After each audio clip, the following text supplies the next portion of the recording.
3, 2, 1.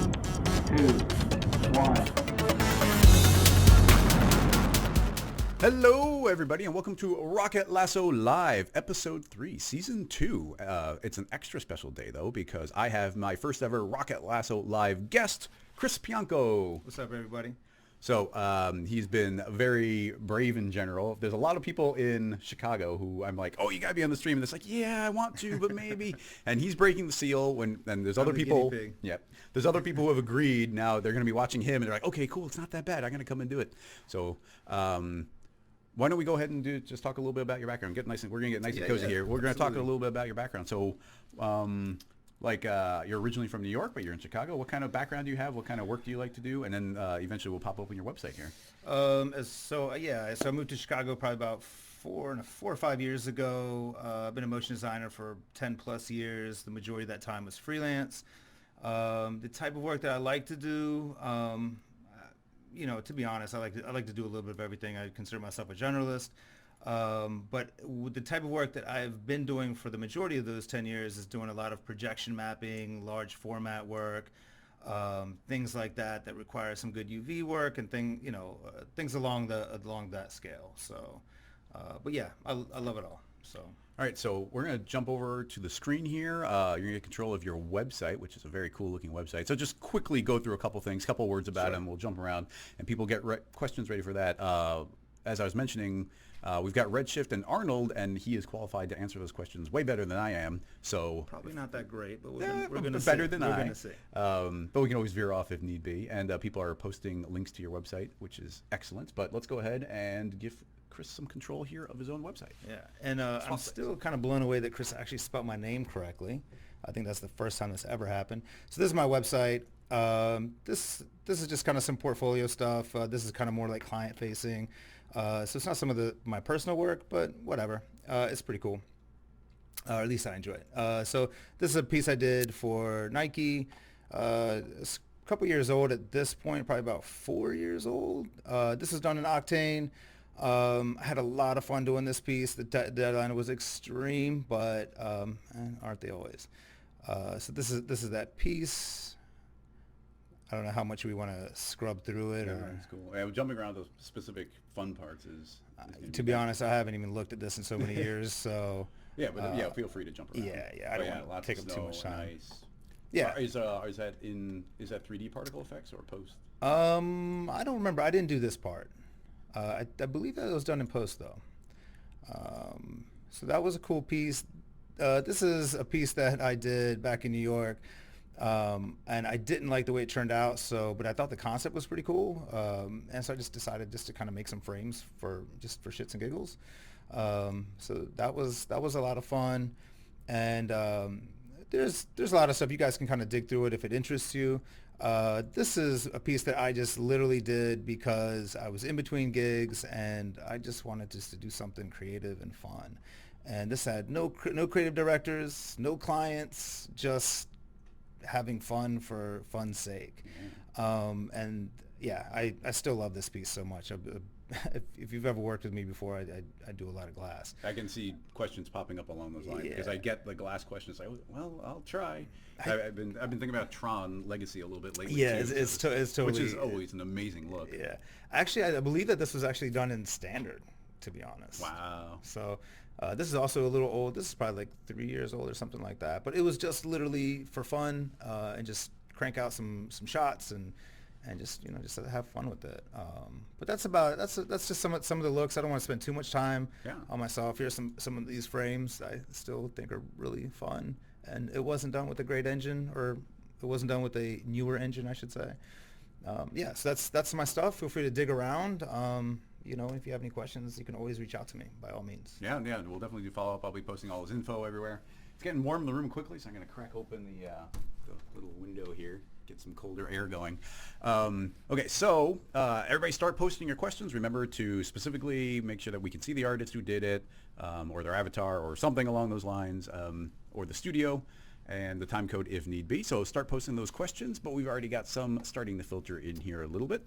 So let's see, we got your website there, but then ZP Coolio has a Vimeo link, a ribbon effect. Let's just check that out, see if there's anything we can work with here. Oh, I remember seeing this. That's cool. Yeah, look at that.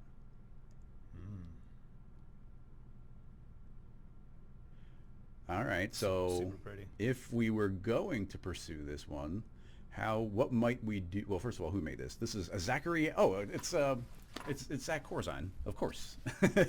I should have known. It's definitely got that look of his, and he is really good at pioneering, taking, like, I'll go, my kind of workflow is I will go and tinker with some sort of technical technique and be like, okay, cool, I'm done. I did the technical part. He'll take that cool technical technique. He'll find one on his own and then make it look beautiful, and everybody's like, oh, how did you make that? So, like, I gotta start trying to make my things look prettier after I come up with some sort of concept. Okay, how would we go about producing this? It's clearly dynamic. I think we see the... Right. Actually, are any pieces actually bumping anything else? Oh yeah, well here, they're definitely layering up. So I think that yes, there is definitely some implied non-colliding going on. So immediately that's implying some sort of probably spline dynamics. Sure. I'm now, just pretending like I'm just agreeing. I'm like, yeah, absolutely. Spine dynamics. Absolutely. So I could, Vimeo always starts the next video. So let's just go to a still here. So that's super pretty though. Yeah, so each of the ribbons is textured very individually. So these would have to be a whole series of presumably different splines, each of them being textured differently. Because you could make a dynamic spline on a very two-dimensional plane. Now you can't, and I've talked about this a lot. Let's jump to our camera here. So I've talked about this a little bit recently, something that's a little frustrating with me for the limitations of dynamics in Cinema 4D, and this is where Houdini does start becoming powerful, is you can't ever change the point count in anything in Cinema 4D, especially once it becomes dynamic. If you have a dynamic piece of cloth and suddenly the cloth gets an extra layer of polygons, everything resets. It's back to zero. Sure. So that means every point for anything dynamic needs to exist the entire time. So we couldn't we couldn't start emitting a bunch of particles here and merging them together because they wouldn't interact with each other. And then if we make a big dynamic spline, that means the entire thing has to be there at the beginning, and then which means we have a whole spline that we have to hide from somewhere. Now it's still viable. Now if we were to start tackling this, do you see some element of it that you'd be able to participate in? Because I have some ideas for the dynamic part of it. But could you, if I were to make these little extrudy lines, could you make it look pretty? Sure. Okay, that's the plan. We could definitely, just have fun and see what happens. But yeah, there's definitely some interesting stuff that you could do there. All right, so I'm going to take over right now. Yeah, I'm going to take over right now for the dynamic part, and then Chris will take over and make it look cool. And that's if we get it working. So thank you very much for the question, and a big thank you to Zach Corzine for always making beautiful looking things. So we are jumping into Cinema 4D R21, and another good thing is try and speak out what you're clicking as you do it. Right. It's very educational. But in this case, we're going to be creating a spline to start out. A good way of, there's a couple different ways of making straight splines we didn't used to know.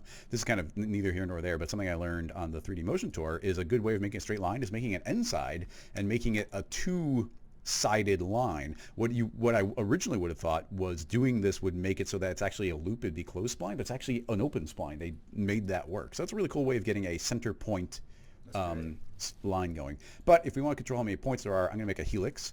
Make the start radius and end radius 0. We want no angle, and now we have a straight line with exactly 100 points on it. And I actually think that's probably pretty good. I'm going to make a nice clean length of 100. So we have 100 points. That means there's 10 units between each point, which might become relevant information.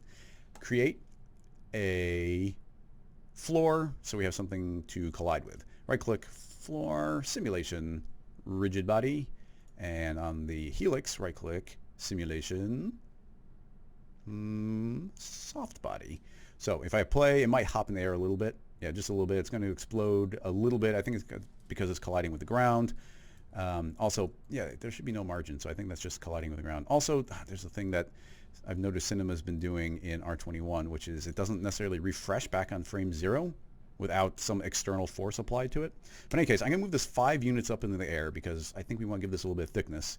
And I always forget, but I think what we want to do is in the dynamics tag, go to collision, turn on margin, and we're going to give it a radius. Now, I never remember if we need a radius or a diameter. I'm going to say 5 for the radius, and we'll see if it explodes. So hit play. Okay, well, it's super duper exploding. I'm going to turn that off for a second and just make sure it's still working. Yeah, it is. And it's expanding. That's very strange. 100 points with 1,000 length. I wouldn't think that would explode right away because we'd have enough distance between them. But maybe it is too many points, just for an experiment. And once again, you see when I'm resetting back to 0, it's not resetting right away, which is the kind of pseudo bug I'm talking about. But in any case, I'm going to try decreasing the number of points. Okay, I see what's wrong. Do you see we have intermediate points turned on? We need to turn that off because it was adding, I think, 8 points in between every one of the 100 points, so there was way too many. Now if I play, I don't think it will explode out, and it doesn't. Cool. Now in the dynamics, I'm going to say, yes, use a margin, and that's putting a little radius around every one of our 100 points.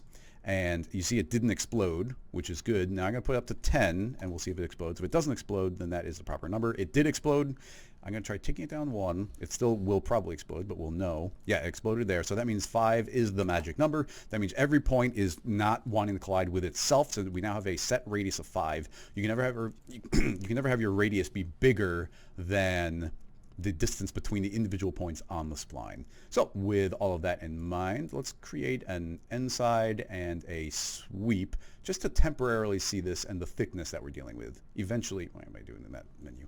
Let's go to our sweep and feed these both in and give the end side a radius of 5. Okay, hit NB so we can see the individual polygons, and now you can kind of see a visual representation of what's actually happening. That's the thickness, and this thickness won't allow it to collide with itself.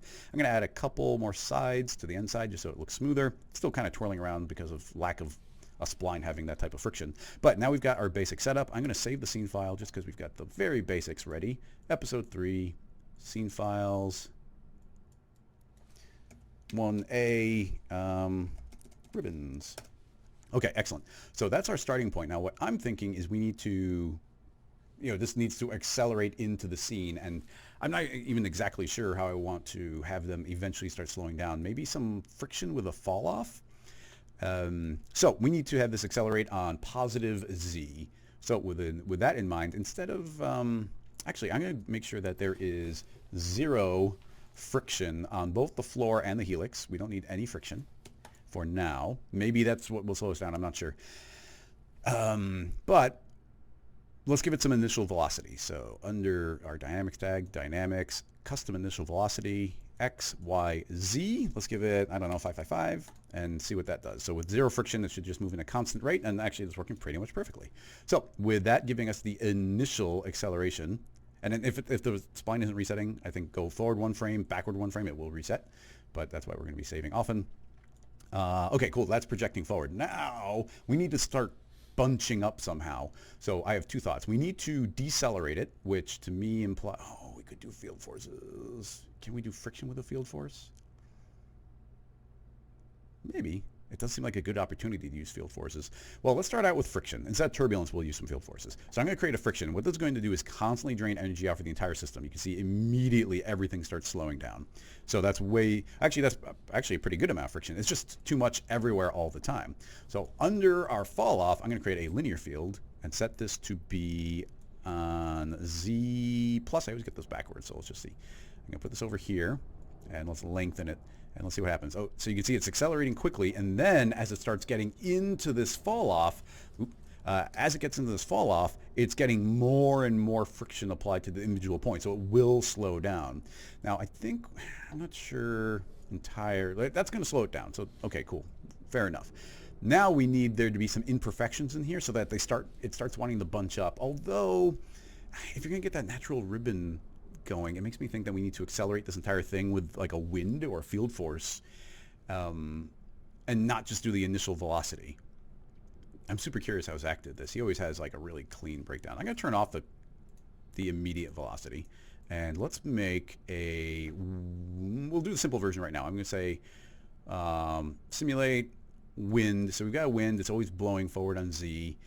So I'm going to give that also a linear fall off. Also set it to Z minus this time, so it's only affecting things behind it. So now it's going to be accelerating up until the friction. So it's got full power up until there. So it's not going to start out with a full burst of speed, but it's got some speed and it will accelerate in, and then it will suddenly hit the friction. Need more frames, jump it up to 222.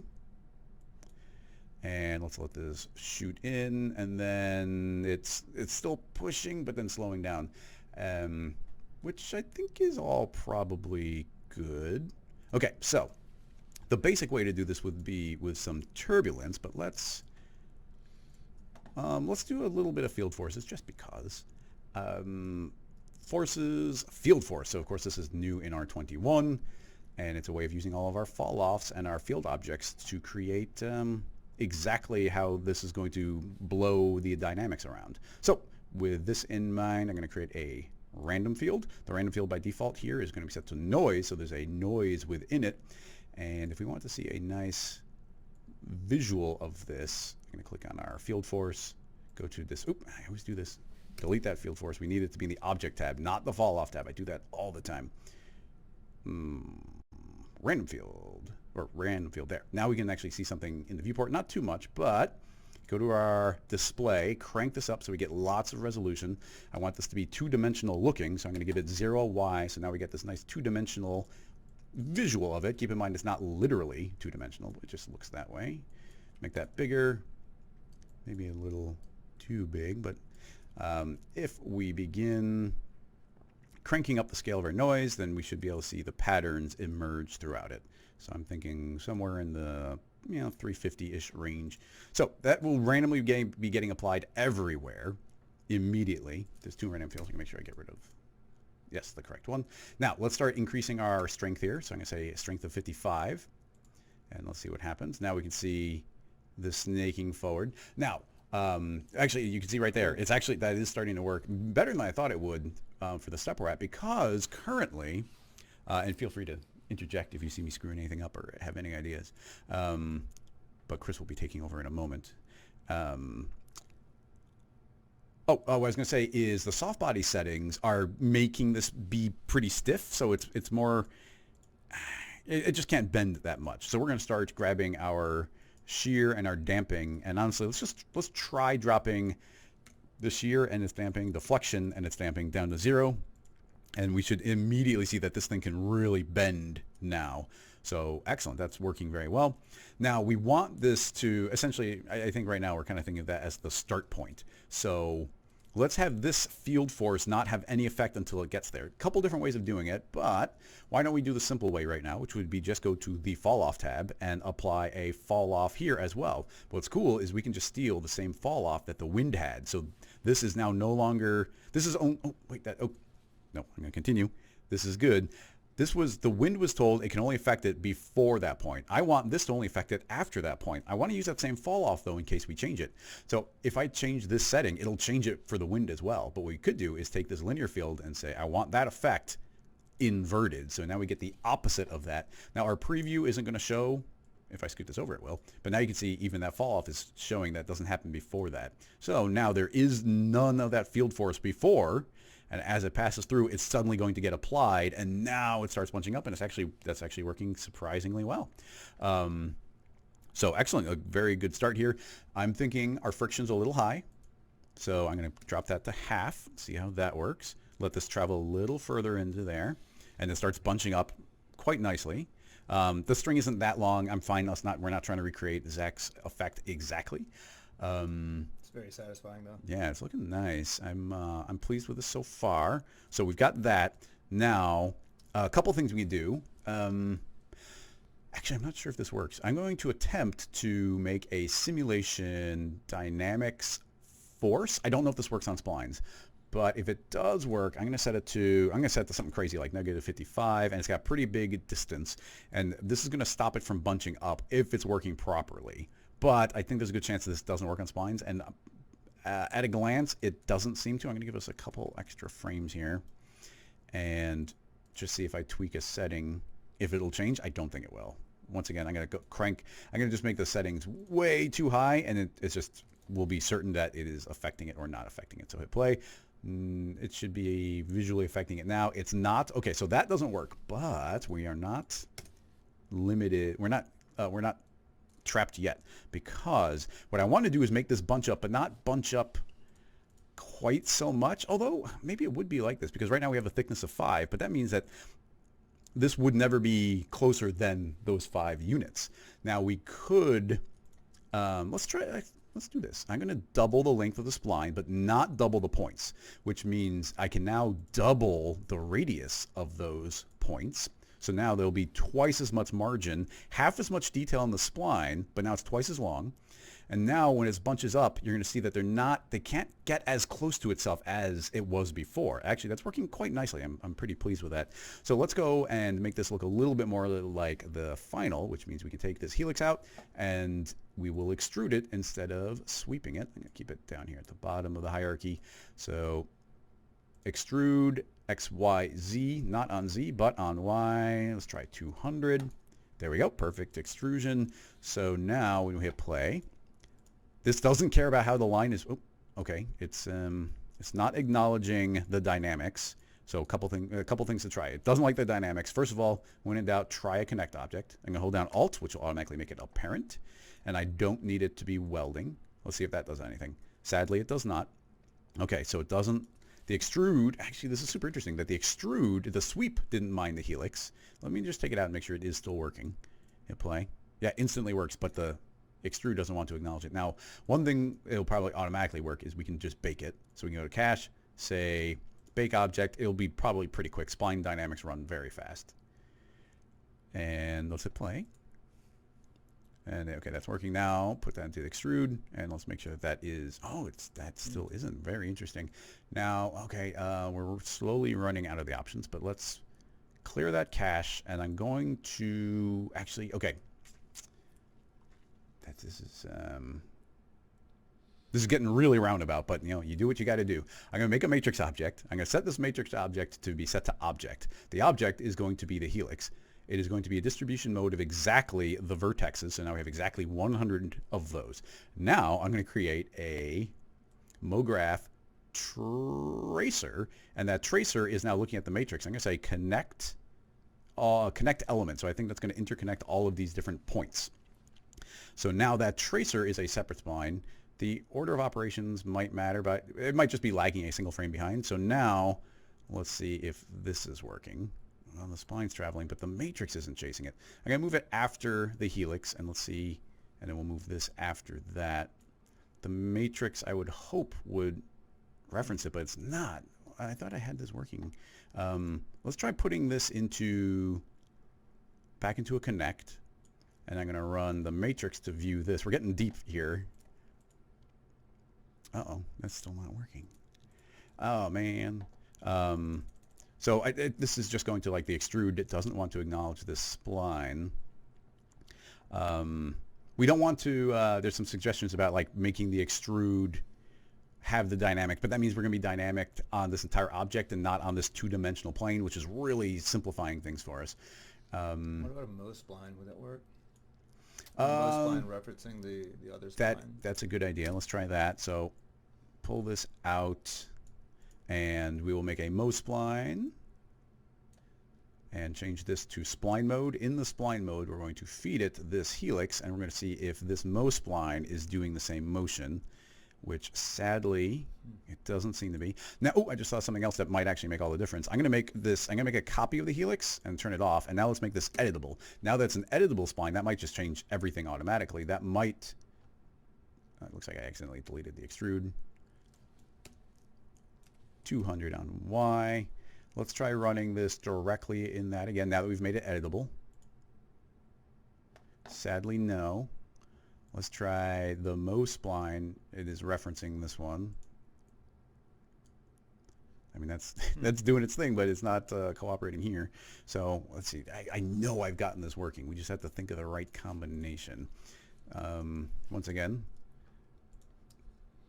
every time we change a variable, we have to recheck all the other ones. So we'll put that back into connect object.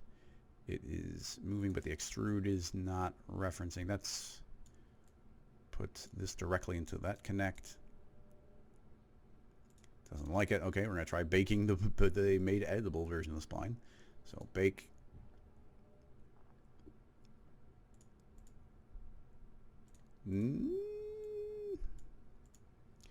Let's oop, didn't mean to delete that. Let's see if we can do an alembic cache. Can you alembic cache a spline? I don't know.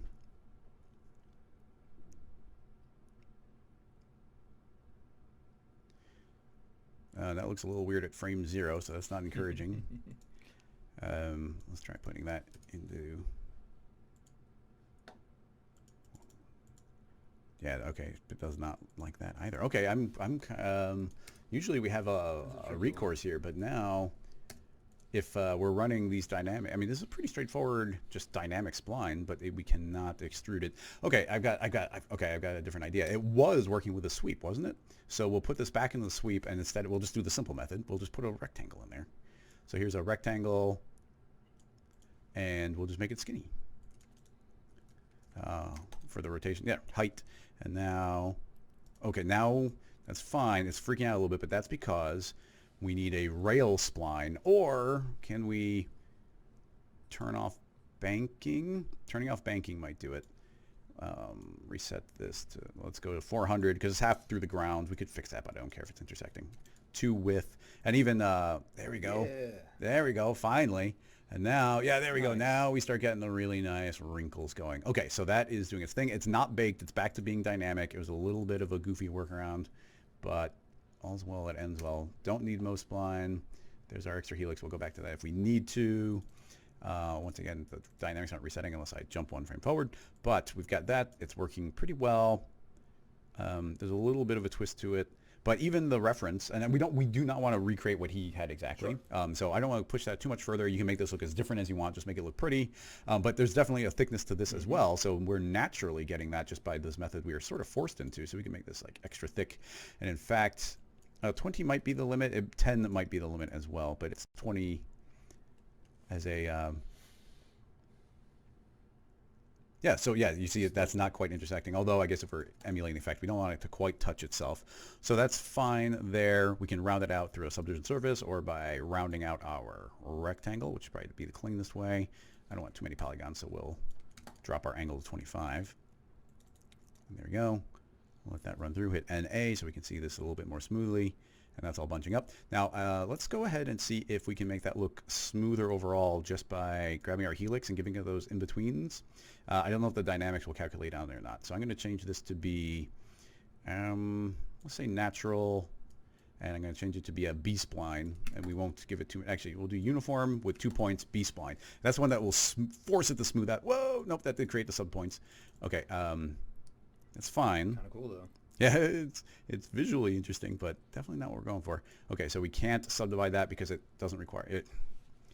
The points are too subdivided for the current radius we're feeding it, and it does calculate at that step. Along those lines, let's just make sure that our rounding is super minimal. I'm going to jump this up to like 45-degree angle, and then we can just drop this entire sweep into a subdivision surface. Although the subdivision surface sometimes doesn't like dynamic things being fed in. Did I not? I did not. Yeah, with no in-between points, that's not going to smooth out. But there we go. It's rounded out. The tip's a little rounded as well. There's ways we can fix that. But now it's going to be smoother. Cool. We get the Noodle-ly look, and it's pretty much the overall thing. So along those lines, I'll even let you do some copying and pasting. I think the entire rig will work if you just copy, and you can make as many of these as you want to have some of them shoot in. And just because it's running quick, I guess we made that editable. So actually, I'm curious if we can put the not editable one in because we figured out a different way of doing it. So it's always better to have the parametric version if it works. And it seems to.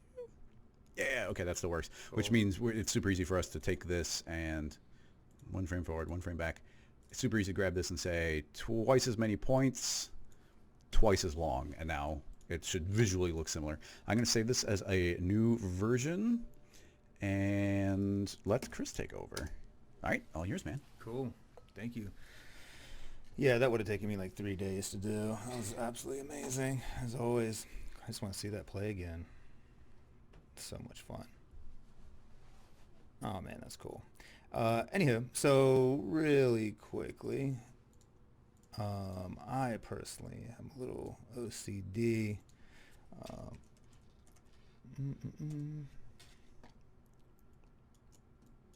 Whoops. Sorry, I do not work with a mouse.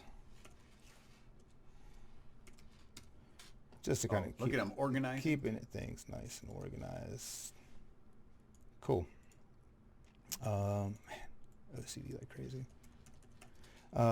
Cool. So just really quickly, what you're telling me is I can just make a couple of these. Can I scoot over? Yep. And then just so we have a couple of the guys. How fun is that? I love it. Cool. So let's just make one more, just so we have a couple, because I think that what really makes this piece cool is just the color. There's really nice soft gradients it has between all the pieces. Cool. So we're just going to stop there, frame 136. Cool if I just save incrementally. Never do, but yeah, go for it. Awesome. Cool. So we got this thing going on. All right, so let's see, what engine do we have here? Yeah, I don't really use 21 either. Cool. Pop that in there, make some room, pop this over here, scoot that over. Oh my God. I know, Chris is bugging out over here. He's just pacing back and forth. Cool. See here. Oh, what's going on? Am I doing something wrong? Redshift is not my. Yeah, I know. Is that IPR for you? Yeah. Review? Which this should be it. Not sure why it's playing over there. Yeah. Yeah, viewport IPR. Yeah. Yeah. Oh, okay. I didn't even know that. Thanks, chat. Yeah. Thank you very much. There we go. There you go. You're out of here. Cool. So what do we got real quick? So we got this amazing thing. Just kind of frame that up a little bit. So, anywho, where can I just click on this and I can find the piece? There it is. Awesome. So what he's got going on here, lots of really cool gradients running through the actual piece itself. And then there's some shifting gradients as far as every object and things like that. What a really cool piece. Reflective floor. Yeah. Presumably, or it could be a bunch of copies of it. Yeah. Anywho, let's just get in there. Let's see, Redshift material. Oh my God, Redshift on a What? Rocket Lasso Live. Yeah, the other thing is because I don't do 20, I haven't really messed around with 21. I don't think that's gonna be what I want. Nope. I mean, you're not forced into the new material mode, are you? I don't know. Node editor. Yeah, I'm just curious if that's going to open up the actual. Yeah, that's opening up the newer one. Anybody in chat know how to pop open in 21 the old style materials? Dun, dun, It's going to take a dun. while for them to answer, so keep trying. All right, let's see here. So is this the new node space-based material? Yeah, I think so. Yeah, so the basic idea here being that Maxon and Redshift have been working together really closely so that they could implement the new style. Chris is saying that There's we a should jump into command. preferences and turn it off. Oh, let's check that out real quick. Preferences. Oh, there it is. Render Redshift. Use node materials for presets. Is that it? I don't know.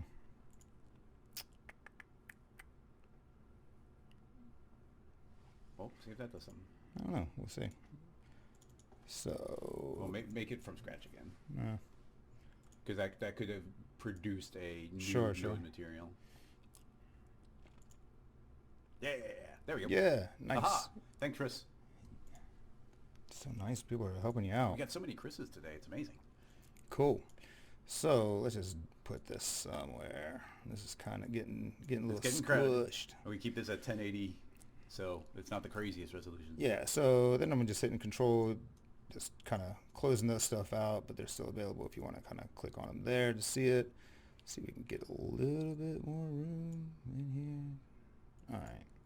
So we have a material here. Let's see about the first thing. Let's see here. Let's do a ramp. Let's just start getting in here, and we see how this ramp and how this material. We just did it over all the geo. I guess we technically should do it this way. Cool. So this ramp is then vertical. If we move this around, oh, I'm not sure if that's your screen. Let's see here. Cool. So we see kind of what's happening there. We can do this, and then I believe by default is that. We could do tricubic, see what happens. That's going to be ugly. We can do, curious about that. Well, the way the UVs get wrapped, because it's a rectangle sweeping around it. Right. It would be wrapping from the start to the finish around. So we might need to map it in a very particular way, like start it at not the halfway point and things. I'm not entirely sure. Right. Well, let's check it out. Let's start from the beginning and just see what happens. Yeah, just hit play. Oh. Boom. It's not refreshing at 0. Yeah. Cool. And Motion Wave is also saying that we could project it flat. Yeah. Now what's cool, that would work, but it wouldn't map onto it directly anymore. It would just be in space. It'd be like, here's a gradient, it'll pass through the gradient, which is cool, but you're not getting any of its UVs helping you out to do any cool effects. Right. I mean, if we look at, for example, with this, you could do it flat from the side, for sure, as it's it's getting this gradient's kind of running through sideways. But so that pink streak won't move with it. It'll just exactly. It'll just stay in space, not on the object. Exactly. So that's flat wouldn't work there. Let's just see here real quick. If we select this and then right click, fit to object, sure. Let's just kill these for a second. And just focus on one dude. Cool. Yeah. Okay. So you get the gradient working. Yeah. Well, I think that's great. I think it's traveling back, so I guess it does need a... I'm just curious. I don't know if that's your... Oh, okay, cool. So we got that going on. Fun. Yeah, it's just really long spline. Sure. And let's just see now, if we just pause that for a second, if it will actually stick. Boom. Looks like it is. Seems to. Yeah. Let me just flip this around real quick just so we can kind of... And what happens when we get here? Cool. I mean, of course, as you got this dude, but we'll just kind of, we can turn caps off if need be. Yeah. We'll just pretend like it ain't there. Cool. So we have this guy going on. So then what we could do is just, of course, just, you always do a fun little color preset thing. No presets. No presets. Dun, dun, dun. So we'll just do this color, and then we'll do this color. Whoops, grab both. I still haven't fully adapted to the new, and make your own colors too. We don't want to make his. Yeah, no doubt. Sure. But yeah, I still trip over the new ramps. They're nice, but I don't always get them. Yeah, you always get the results aren't always what you're looking for. So it's like, all the way past there.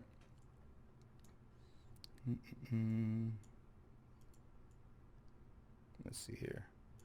Cool. Yeah, the ramp space is. I think you might be cropping off the ramp a little bit as well. What was that? You got some nodes hiding off to the side. Oh, shit, I do. Check it out. Look at this little guys. Thank you. Thanks, Chris. All good. So, see if we can... Anywho, I think that we're all kind of getting the idea. Right? Anywho, you're right. I should actually kind of start doing some other colors as well. So we got that. We can then, of course, run this into, the color, base color, run this through there, and then, we're actually getting some kind of shading information, running it through the material. What would be interesting here is, we could do a, I always get mixed up with Arnold and Redshift. I think this is right. Yeah, so you just run in through here, the user color data, go down here and say object. Cool. Oh, there you go. So we got 3 different colors. And I've only ever done that through shit. MoGraph. Yeah, which you can randomize it here, but it definitely you have more control in MoGraph. No, it's nice you can do this because I would have put that into a fracture, which would be creating a bunch of overhead. Sure. So what I want to do with this though, I want to do a color. Let's see, where is it? Sorry, there's such a little room. Yeah. Color correct, where are I'm you? sure you're usually in like three Cool. giant monitors at the same Yeah, resolution. Cool. Let's maybe get these guys out of the way a little bit. Cool. So we have that ramp that we originally made. We're running it through the material. We're just going to put that aside for a second.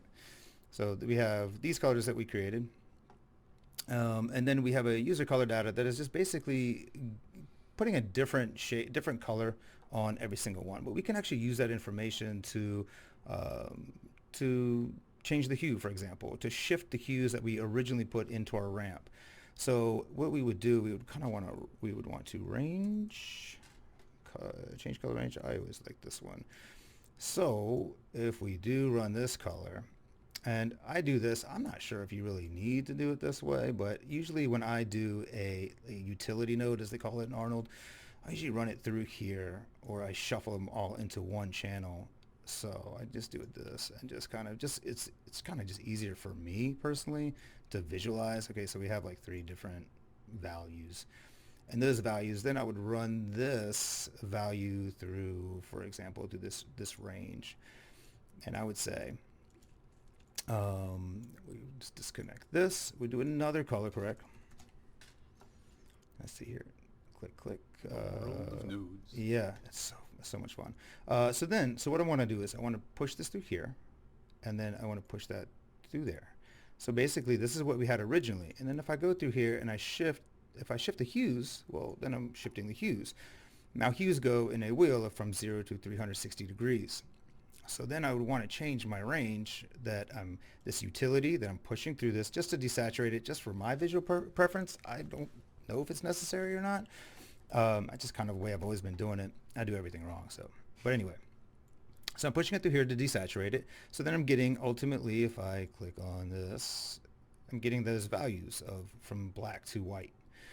So I can use those values of black to white to push through here, and I want to change those values from 0 to 1, but I want to change them from 0 to 360. So the black to white is 0 to 1? 1, yes, and then the white output is 360. So then I want to take this range and pump that into the hue, pumping this into here. So then what ends up happening is that we have now, if we remember correctly, we did this ramp. We pushed it through the color correct, that we're now just changing the hue, which is driven by this, that's changing the hue from 0 to 360. Now the 0 to 360 is a little bit aggressive in my opinion. I do this technique all the time, but I usually just do it from something like 0 to like 10, just to get like a slight variation. As you can see here, there's just a hint of a variation. And if you have 50 of these or 20, then it's, those little variations is truly what makes, in my opinion, where all the beauty comes from, is just those little hints of detail. So currently it was outputting those set colors from your color user data. Is there a way to randomize those initial values, or is it just set? These initial values, to randomize them. I was doing that the other day. Well, 2 of them just by coincidence looked very similar. Sure. So is there a way to change that, or do you just have to make more copies? I think so. I think if you do a color correct again, let's see here. We go through here, we input this, we go through this, input that bad boy there.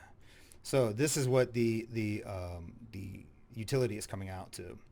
I think that if you do a hue shift here, you can change things around. Now, does that actually change the mathematical value when we pipe it back into the gray? I don't know. So let's find out. We pipe that into here, and that goes all going in here. This is all starting to get messy. And do we have a different outcome? Not really. If we pipe that back, if we bypass that one, any changes? No.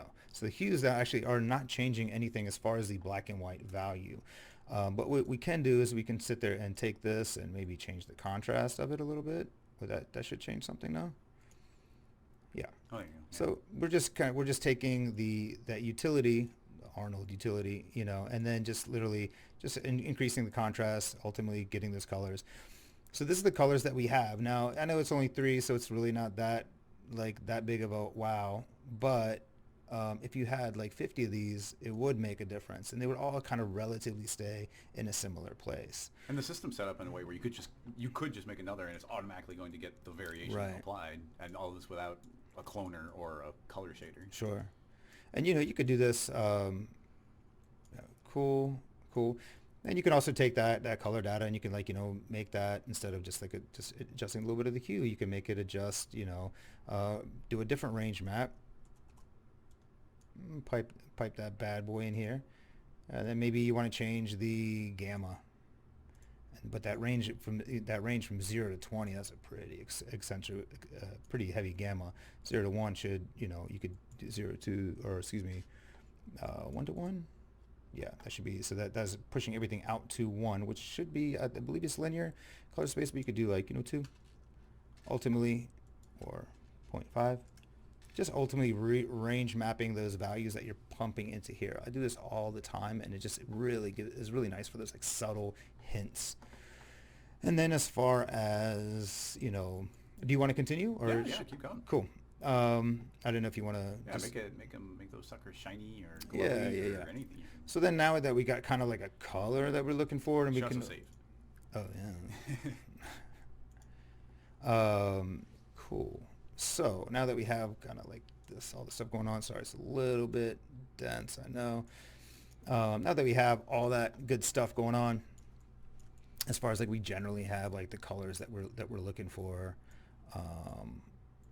we can sit there and keep playing around with this all day. I just kind of want to get a little bit more variance in there, as far as up by the head of it, the snake. Well, if you could right click and duplicate them if you wanted to, and make a bunch of copies. Right. Or sure, the actual nose, yeah. I just wanted to get just a little bit more color in there or something. Mm.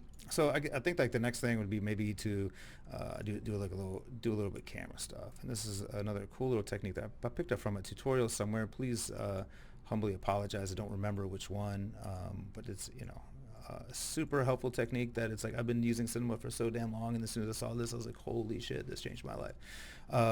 So anywho, so I have a camera here, right? If we go in here and right, so default camera, yeah, there she is. Go in here and say, I want this camera. Cool. I take this camera, Shift C, reset PSR. God, all the icons look different too. Yeah. Just to let you know, one of the best features in R21 is they docked that's reset right. PSR right in the viewport. I've dabbled with it. We don't have our farm set up on 21 yet, Totally. so that's the main reason I haven't. But I did just give a shout out to the best feature in R21. Yeah. No, I have noticed that. I totally forgot, but I have noticed that, and that is a damn good feature. So it's now we got this big ass plane right in front of our camera, which is absolutely not useful at all. But if we put a let's see here. Oh man, shit! I'm never gonna find it. If I put a display tag, because I know they reorganize all that, all the tags, and I just could say I just want lines, and we got to make it a nice, pretty color. Just go on. Let's make it nice, cool.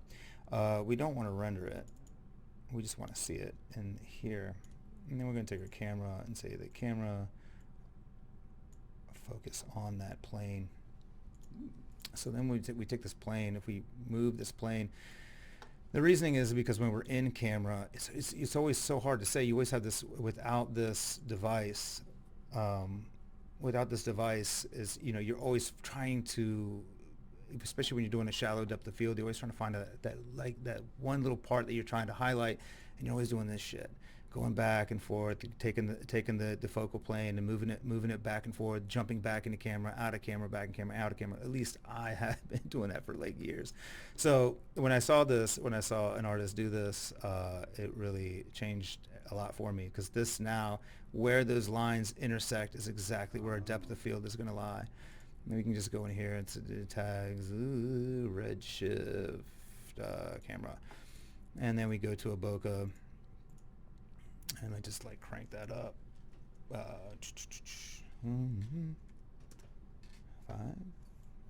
Let's do 50. So as you can see now, that's kind of where our depth of field lives.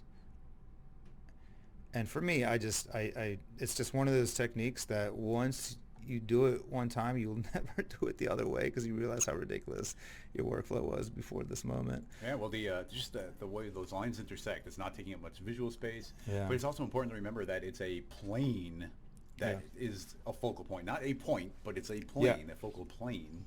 Yeah, absolutely. So it's like, let's just make it a heavier depth of field just because it always looks cool. Cool. So we have this kind of this let's say like this is our look. You know, we can get in there a little bit more or something. I don't know. But and you know, you can just sit there and just adjust where you want that stuff to live. And then I'm going to save. And now we have our camera. We're just going, oh shit, I'm never going to find it again. Protection tag. Throw that on our camera. So then we're not really moving our camera anymore.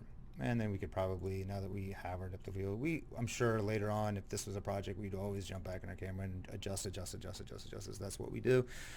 But let's just say for now, that's awesome.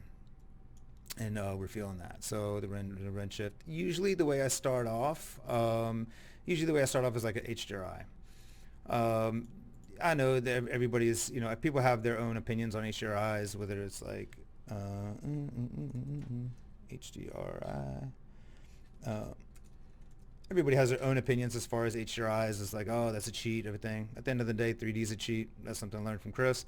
But I remember you told me that like when we first met, and I was like, oh, that's a very good point. But yeah, I usually do that as like a starting point. I'll go online somewhere and just find like, you know, a studio HDRI, something, you know, even if it's a low quality JPEG, just to kind of get a general, really quick, universal lighting, and then just take it, spin it around a little bit, just see kind of like, oh, you know, about where things live, that you're like, okay, yeah, that looks cool.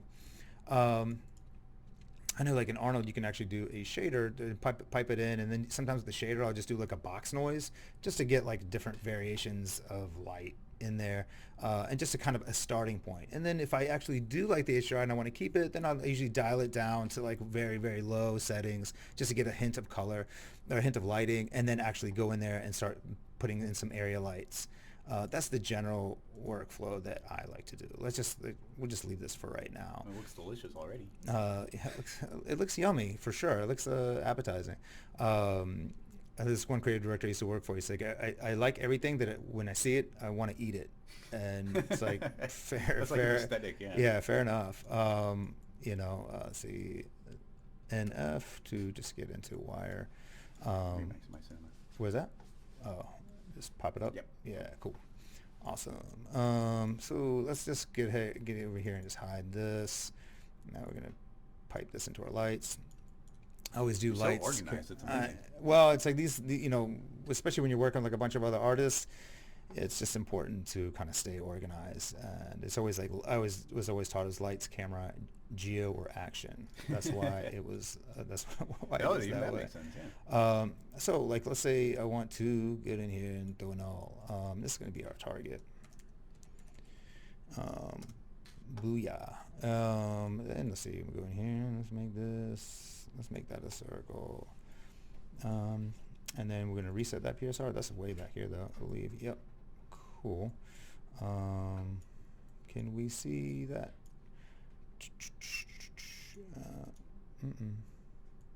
Weird. Filter, no, there it is. Let's see here. Let's just make this sphere, and then we just make this 20.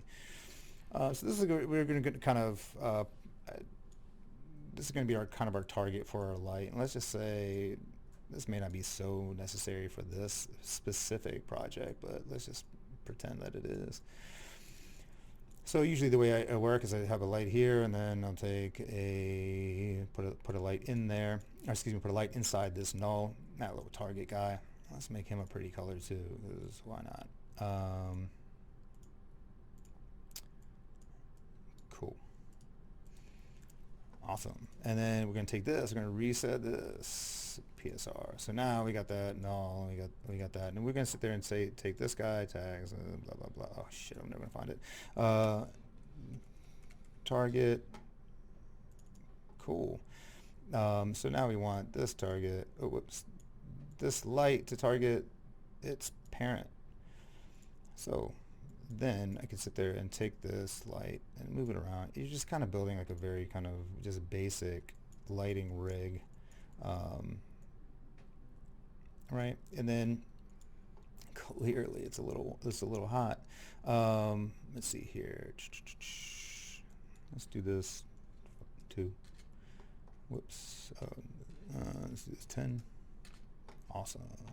Let's turn off our HDRI and see kind of what we're working with. I kind of like the background, whatever. It's just flat white, so clearly probably don't want to do that, but just for kind of, for explanation's sake. So we have this. We're kind of moving this around till we like what we like. And then the other thing is too, we can sit there and then just animate this if we want to, and that basically that light stays with us. And then we could sit there, or excuse me, that light stays too. Make no sense. The light stays nested in the null. So we could add another one, let's say, hit W for world space, push that over here, and we just have like a little bit, just like a really basic little rig here. And then, we could also just take this, or similar to our HDRI, just take this and spin it around, and both our lights spin around, kind of giving us just some, whatever, just something to play with, let's say like, I love this. This is great. This is making mom happy. Mom's proud. She's like, that looks really great. May want to go back in here and change around some of these materials or whatever. Or, the same way we did this whole little setup, we could do that whole little setup and maybe take one of these little ribbons and make that one ribbon have some subsurface, or make the reflections, the same way we changed the hue of all of these 3 little ribbons. We can also change the specularity roughness of these 3 ribbons. So maybe this one's super shiny and maybe this one's not as shiny. And that, in my opinion, these node trees can get really, really big, but they're all relatively simple.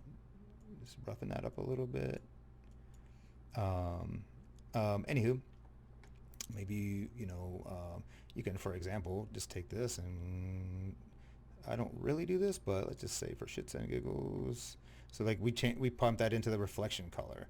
So you don't really see too much. Let's say the reflection is down a little bit, but then you can sit there and go to color correct, and then maybe pipe this into the color correction, and maybe pipe this in here, roughness, and then you can sit there and change, not the roughness, but the actual reflection color. And you can sit there and change maybe something here. So then the same color is getting piped through, but then you're also manipulating it.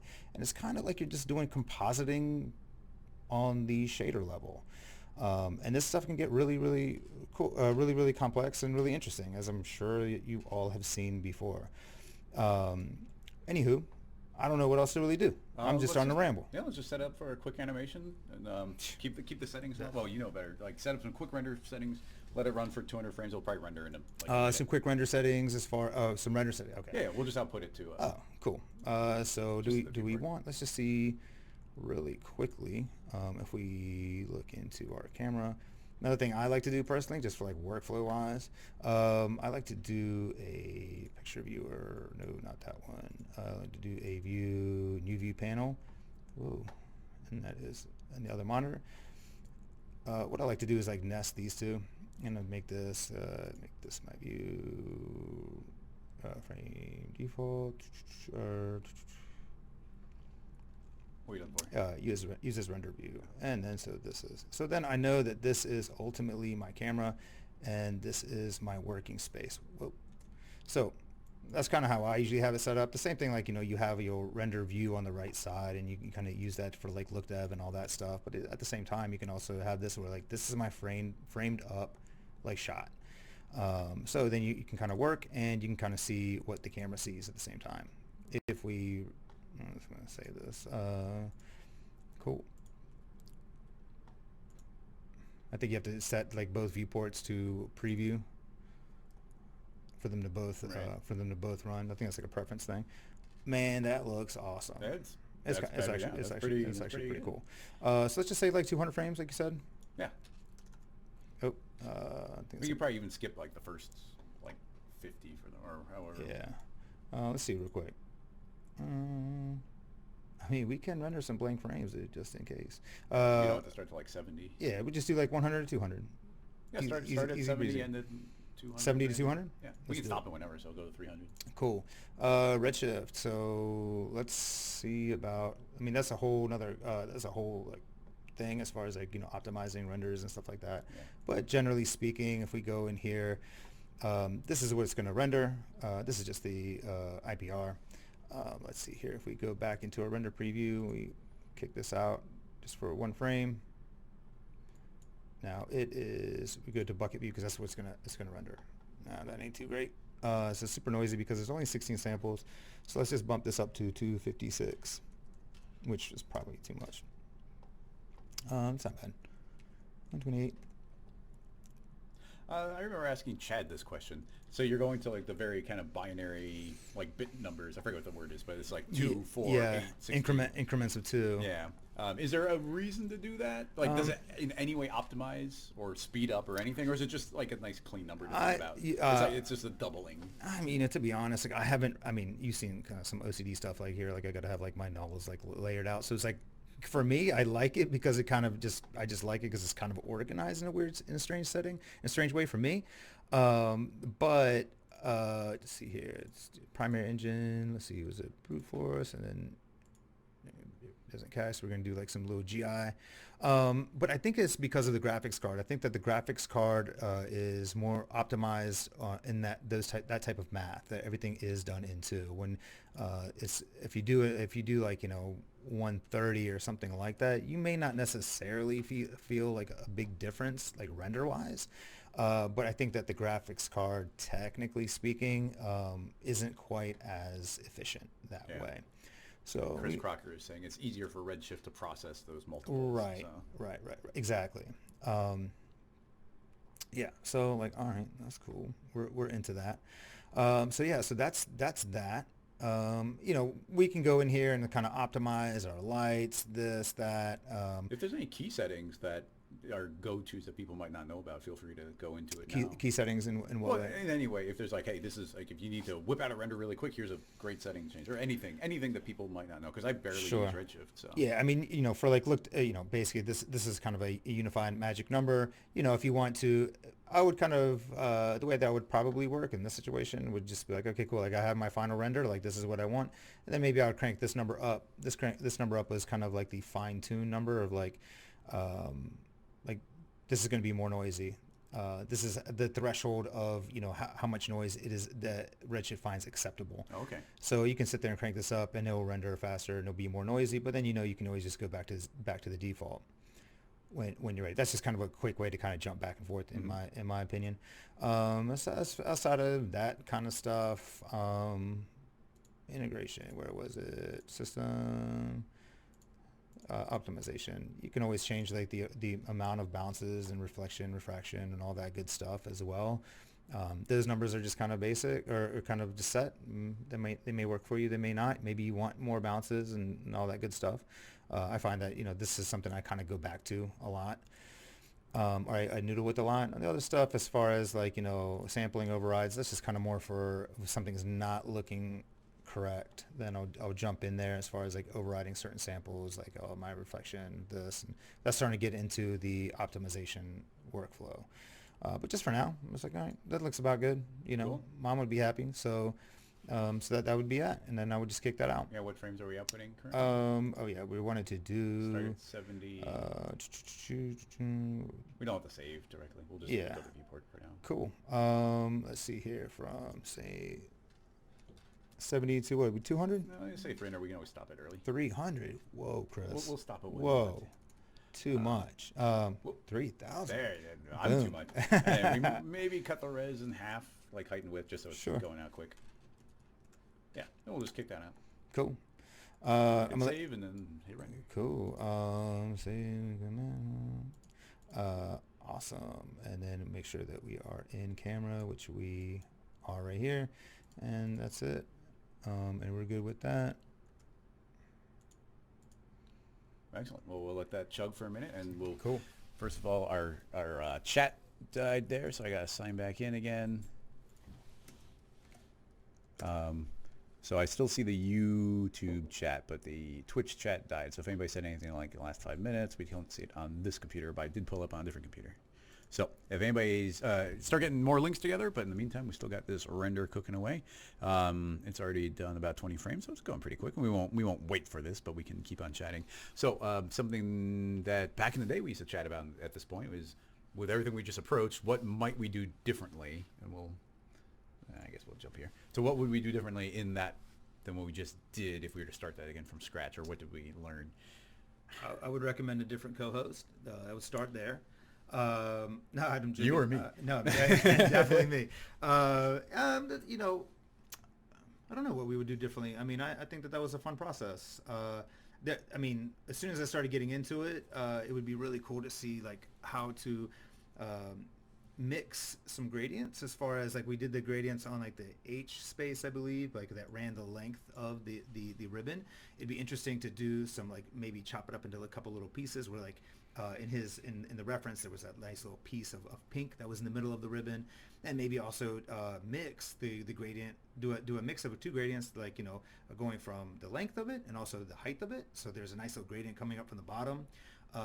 And then as far as shading, it would be interesting to see, because it has some really interesting, like, little nuances as far as like there's little like curvatures and things like that, to see like how subsurface would look in that. That might be kind of cool. Yeah, subsurface always looks extra delicious. Yeah. You could go full taffy here, or Yeah. or sprinkle like clone sugar onto it, Yes, or displace yes, it, yes, or yes. the splines. I definitely need to maybe chat with someone at Maxon and figure out exactly what's going on with these splines, because it's just like, oh, it works in sweep and it doesn't work in the extrude for no reason. Like, once it's dynamic, it worked in one, didn't work in the other, Sure. and that seems like a limitation that shouldn't be there. But it would be good to have some definitive workaround. And I've got workarounds. I was like, let's try this, let's try this, let's try this. Workarounds, and I would have been stuck for 2 days on that. I would have quit my job. I don't know. It would have been over for me. Yeah, I mean, but I think that's pretty damn cool. I mean, I think the outcome is cool. I mean, as far as like the lighting, really, really basic, nothing special at all there. I think some really interesting dynamic lighting would have looked really, really cool. But the main credit here, of course, goes to Zachary Corzine, who 1000%. just always makes incredible looking things. But it's fun. It's always fun trying to see if we can figure out how that happened. I even think that it's hovering. Like I think there's a reflective floor, but it's clearly off that floor. Is it though? But you could, I mean, you can see this ribbon is definitely not touching that one. So it could be clones, but it could just be a reflection with some space. Actually, no, the yeah. pink one behind it That's has true. 3. These are really close. Yeah, so I think they are extra clones of different ones. Along those lines, we could have totally done that, not changing anything. You just feed in. We are currently feeding in one rectangle, but we could have fed in like 3 rectangles in a row, and then they would have automatically stacked up there, not changing anything else. So yeah, Right. I think you're right. Those are not reflections, because we got a big gap here, a tiny gap here. Could we have done it in a way, just for fun, that it starts off with no gap and then creates a gap halfway through? Yeah, you would be able to. Well, I mean, we still got it running, but just popping it back to cinema for a moment while that's still going, You know what I mean, progress. But yeah, well, that would go to. I'm always worried about making tweaks while we're rendering, but Break it. yeah, we'll break it. So we've got just this one rectangle going, but if we put that rectangle into a connect object, hold down Alt, makes a connect. Now I can make a second rectangle and hit E for move. I don't know where it is, so I'm just going to move in the viewport Right. on Y, and I can see we have a second one, and now we have that gap, and they're both being combined into a single spline. It's a little bit tall, so we could shrink that one up to 200, move it up and down, and now we can place that wherever we want. So if we were to just, those could be intersecting, and just keyframe it to slowly spread as it went. Right, but what would be interesting is how would it, when you start as one ribbon and then halfway through it splits off into 2. Do you mean not? So you mean not So that this? split wouldn't be throughout the entire ribbon. Oh, you want to start peeling it up at a certain point? Yeah. Well, at that point, man, we could take. Well, I guess you need to do it to the final geometry here. So, what I would do is just take a bend. So we can take a simple version would be making a bend deformer. Everything is a little offset here, so we'll scoot this over. R for rotate, spin it 90 degrees. E to move, scoot this up, and if we trap it only in that position, and we'd have to be careful, like there'd be some very specific things, but if we make this a child here, tell the bend to start peeling upward, And then, let's just say negative 90. That's way too much, but we can stop it from affecting below by making a fall off. So once again, another linear fall off. Set this one to y plus. All right, okay, it must be rotated so the orientations are also z plus. And it's backwards, so it should be z minus. And then we just shrink this pretty much down to 0. If we find that perfect spot between them. Right. So there we go. So now one will pass through this bend and the other won't. So as we scoot this backward, that can potentially peel away and do its own thing. But then we also potentially could make two. What could be fun would be doing the simulation twice. So instead of this being a floor, make it a plane, because floors are infinite, so you can't make more than one. So make one plane on one layer, another plane on the other, and this noise that we have, that noise could be very vertical. So as it's passing through, you'd have two completely unrelated dynamic lines, and then at a certain point, they could start diverging. Early on, they do the exact same thing, but they'd be living on two different levels, being affected by the same noise until a certain point when they suddenly start getting affected differently by something. So yeah, there's a lot of potential there as well. That sounds like quite the rabbit hole. Yes. A very fun rabbit hole. I appear to have put our render screen somewhere that I can't quite reach it. Where's it hiding? How do you pop that up? This is a Windows question. I clicked it and it's down. I think I moved it below here. How do I make it pop up? It's lost forever. Yep, it's just gone. No. Can you Control if you click? close No. it and I don't want to close it. well, I know because it's rendering now. Yeah, see, it's fighting me now. What is it doing over there? If you do hit the Windows tab, you bring them all up. Can you see them? There it is. Yeah, but it's still hiding below. It's returning it to its original spot. How do I fix that? Somebody in chat, tell me how to fix that. Win up. Somebody said win up. Shift F6. That seems dangerous. But I'll try it. Control Alt Delete. That changes audio. Somebody said win up. Try that. Windows up. No. Nope. I think something like my F keys are. Well, the arrow keys are doing something. Oh, something interesting's happening there. But click that and then say Windows up. All right. No, it's not that window though. Let's see. This is taking this one and putting around, and that's a cool shortcut. Thanks for letting me know that, because this is a really nice way of putting things throughout the window. But it's not grabbing our. Hey, it popped up. I finally got it. It took the other space. Okay, cool. Thanks. We got it in. All right, I think this rendered enough. Start putting questions in again. I think a couple we know already, but let's just check out this render, and then we'll begin the next question. So let's see what we got here. And let me shrink us back again.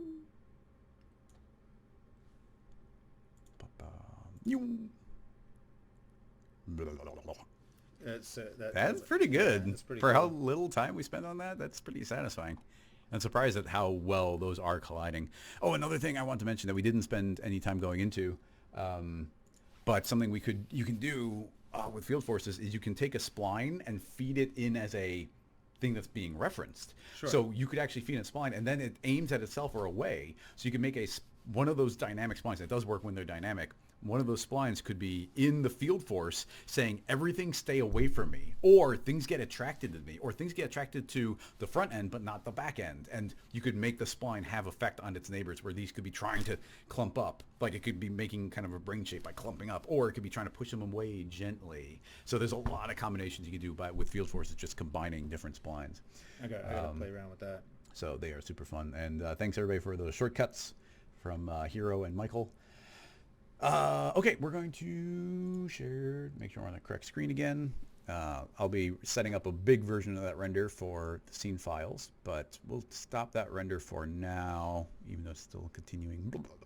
I'm still blown away you figured that out in like literally 2 seconds, as you do. That's super satisfying. That's awesome. Yeah, this is super satisfying. Thanks, Zachary. Thank you very much. It's beautiful work. Absolutely. Let's go ahead and give that a stop and a save. We'll pause that and open up a new scene file. Why don't we save this? Why don't we save your layout here, just in case the next one requires some rendering? What do we do? I don't do this too often. Layout, save layout as Redshift 1. Good enough. All right, to the questions up here. Our son Wells is linking to a Twitter status. Hopefully this is something good. Okay, cool. Pull it into the correct screen here. This is from Panoply. Whoa. I've actually seen this recently. I have not seen this one. That is it intentionally stop motion or is this playing back jerky? I think it's intentional. Okay, cool. Just make sure that I don't have to open this in something else. Kill the audio just in case everybody's getting blasted by some sort of thing. So this is Panoply, maybe? Panoply Creative. So very neat. Okay, what are we looking at here? What's the extent? It starts out, let's see, it animates into... Yeah. Okay, so they all just kind of appear at a certain point. I mean, it's cool, but I almost want to say that this is almost a tutorial unto itself. Like, all we need is some method that's going to take this hexagon shape. Stop playing. Take this hexagon shape, and it's going to try and smooth it out, and you get that transition. Once you've got that, you just can clone it and make more, and then you just make a copy of the entire thing and offset it in the proper position. Yeah. It seems like twice, and then once you've got, there's 3 different sets of it now, scoot those in the proper position, and now you get these intersections, and that can just become infinite. Yeah. And then this is definitely a morph. We could do this with a morph effect, I think, to transition here and actually do a fall off with the morph. So that's pretty cool. That might even be how we did it in the very beginning, just the first one. Yeah. You know, just you just do it on that. Yeah, pose morph, like point pose morph. Yeah. You could do it that way. Oh yeah, see, no reason why not. Should we give this one a go? We've also got Heinz Ketchup is linking to a Vimeo one. Let's see which one of these is we like better. Oh no, it's like a slimy magnetic. I actually have some of this stuff in real life because I just love magnets. But oh my goodness. Well, first of all, it's Houdini, and the bubbles are insane. This stuff all sliming over and getting attracted to a particular thing is pretty cool and crazy. I like the idea. I think this would just require too much exploration. We'd have to spend so much time just playing and playing and playing and playing. That'd be like 2 hours until we're like, okay, we kind of got something kind of sliming into a position. Like, I feel like we could do it with different attractors, field forces, to have this have a lot of attraction, lots of gravity until it's slowly climbing up. Big pile of spheres. Maybe like very low poly spheres so that they can all kind of bounce against each other. And this is if we're not going particles, if we're just doing vanilla cinema. Like, you just let these spheres with almost zero friction slowly scoot, or maybe even cubes. A trick I've been doing a lot. By the way, this is from JF Herring. And just absolutely insane. But something I've been loving doing with dynamics is putting in cubes, so it's incredibly low poly and runs really fast, but telling the dynamics to interpret them as ellipsoids, so it's spheres, and that calculates dynamically really fast. So you'll get little cubes rolling around in like this impossible way, but it's great for feeding those into a volume and blurring them and making this kind of maybe a little bit more like this goo. So the bubbles too. That's interesting. I mean, you could clone or just throw a bunch of points at it. To make like a vertex kind of fall off deal, and then that affects the shading, making them transparent. As you could play around with that too, but this is definitely on the more complex side. It's absolutely super gorgeous. Pretty, yeah. No, I feel like you're right. I wasn't thinking this would be shader based, but this is transitioning just really nicely into that. So you just create some sort of spherical fall off where it dips down, like it would curve in the surface, dip down, and then dip up, and then dip down.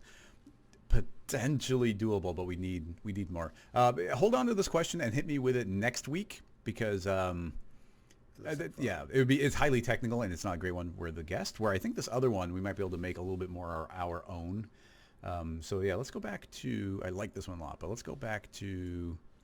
Did I lose? Oh, it was this Twitter one.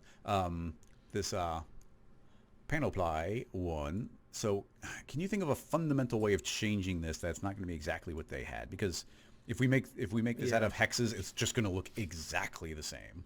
I guess we could do triangles, and then we might be able to still overlap them in that kind of cool way still, and get the morph and maybe let those transition that way. So worth a shot. Yeah. So I think I have in my head, I think, of how to do this with a morph. I think the morphs work through a cloner still. So I'm going to try and whip together a very basic morph and cloner, and then I'm going to let you build it into whatever structure you think looks cool, and then just make it look pretty however you want. Sure. Unless you have a technical past that you want to do on it. No. Just let's just play. All right, let's do it. All right, so we're jumping back in. I'm going to go back to standard layout right away. New scene file, and let's just begin. I'm thinking, well, actually, if we do look at the reference, is this flat or are these scaled in space? I feel like that might be way further back, and that might be way upward. I feel like it's kind of like the border, certain borders of a cube. At least that's what I see. Oh, you are totally right. No, I don't want to make what they made exactly. No, I totally get it, but that's but just yeah, where I you're saw totally it, right. And therefore, it overlaps Yeah, really nicely. Just to clarify, now that you opened my eyes, what we're seeing there isn't a hexagon. It's actually that. So if we were to take this and then do an inner extrude and increase our maximum range, do something like that, and hit delete. There we go. Now we got our hexagon, but it's actually a cube shape. So yeah, really good call there. And that's what's enabling it to have all that depth, so that if you were to copy and paste that cube, you could scoot it and start like interlinking them like this, because there's so much depth inside of them. So yeah, good call there. But just generic. I mean, all that interlinking is really cool, but I want to aim for something a little different. So perhaps this will be a dead end, but I would like to do let's do a polygon. Now, is this triangle an equilateral triangle? If we turn that on, that's not equilateral. No, it's height and width, so that's not equilateral. Is there a good way to get an equilateral triangle in cinema? Isn't like the height 50 and a half? I guess it might just be an end side with 3 sides. That's an equilateral now. Whoa, my camera's... Okay, there we go. My eyeballs couldn't lock onto the perspective. Okay, let's have this lay flat on the ground. Okay, cool. So we got our equilateral triangle. And then, I guess to make some geometry, I'm just going to throw this into a loft. Create a second one. T for scale. Deselected. Scale. Now we have a second one. Inside of the loft, I'm going to say caps. Nope. And now we just have this nice little triangle. If I were to make this editable, then now I've got my polygon, equilateral. I don't want those subdivisions. NB, let's go and fix our subdivisions. Not per segment and no mesh V. Now I do, this is a good way of getting these. If we set that to 3, then we have exactly what we want. So if we go to 6, we'll get that halfway point subdivision. So let's do that. That's cool. All these selection tags, we don't need those. Those will slow you down. Unless you have a reason to use them, you should get rid of them. And if our final camera perspective is going to be like perfectly from the top, we can do some perspective-y type tricks. Now, as far as making these interlink as if there's some sort of chain, let's go and clone a few of them before we push it too far. Now, if we make it do we have to be a honeycomb, or can we be a grid? I feel like it could probably be either. I'm going to do a honeycomb and lay it flat on the ground. And if we give this enough space, then what we need to do is have every other one of these spin around 90 degrees. We could do some fancy tricks, but I'm just going to put that to a null and then make a instance of it. Actually, I'll make an instance of this. And then also put down to a null, Alt-G, and now they're both in nulls. I can grab the instance of one. If we make any changes, I can update, but I'm going to say 180, and now every other one is alternating. Just a really quick way of doing that. All right, excellent. Although they are offset in space, so they're both in null, so I'm just going to eyeball it, and we'll scoot that up. So that's kind of what I'm going for. Now, because we're on a honeycomb, we can have these stack. I'm going to be inaccurate with this, but we can just stack it like that, and now we're getting these nice interlocking ones that way, and now we can make exactly however many we want and just have it layer pretty cleanly. They're offset in an odd way. Oh, there we go. It's no zero offset, and then we get the beautiful kind of triangle hexagon type of thing going. Okay, so that is kind of the base of the pattern, and now my thought would be copy and paste the entire cloner. Actually, no, we need an instance of it. That way it updates as well. An instance of the overall cloner. And we'll probably change it, but this is just us building the basic structure. If this even works, it might not. In fact, we can do the simple version, which would just be offset this. My camera's not... Uh-oh. Oh. So super hiccuped there, but it's still going. I'm just going to use the word eyeball. Wait, it's really hiccuping on this. I didn't think there was that many clones, but I'm going to set that to be a multi-instance. And there we go. Hopefully that's running way quicker. Whoa.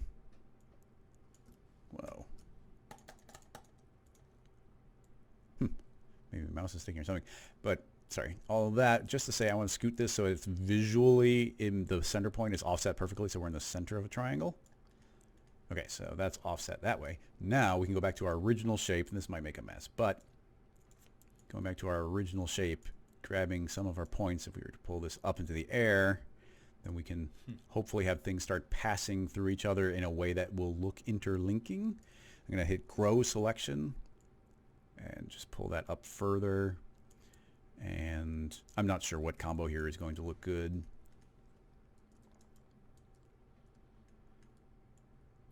Maybe I should undo those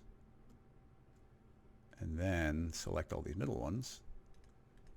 Let's try just moving those.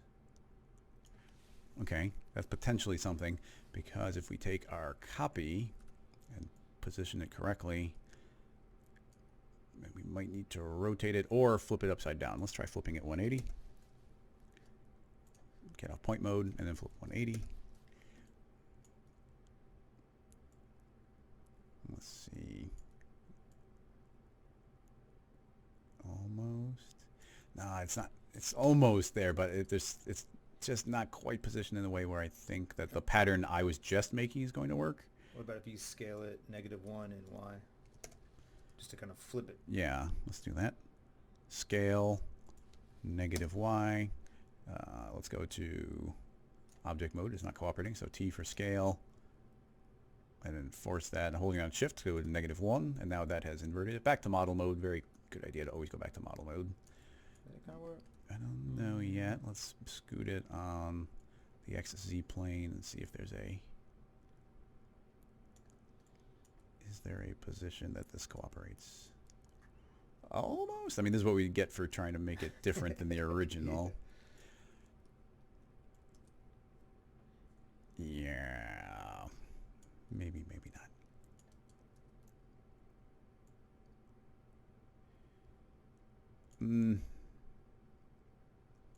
Even logically, does that make sense? I think it does. If this were to be there, like that should go up and that should go down. And with a proper rotation, wouldn't that just work? Which one are we pivoting from? This one?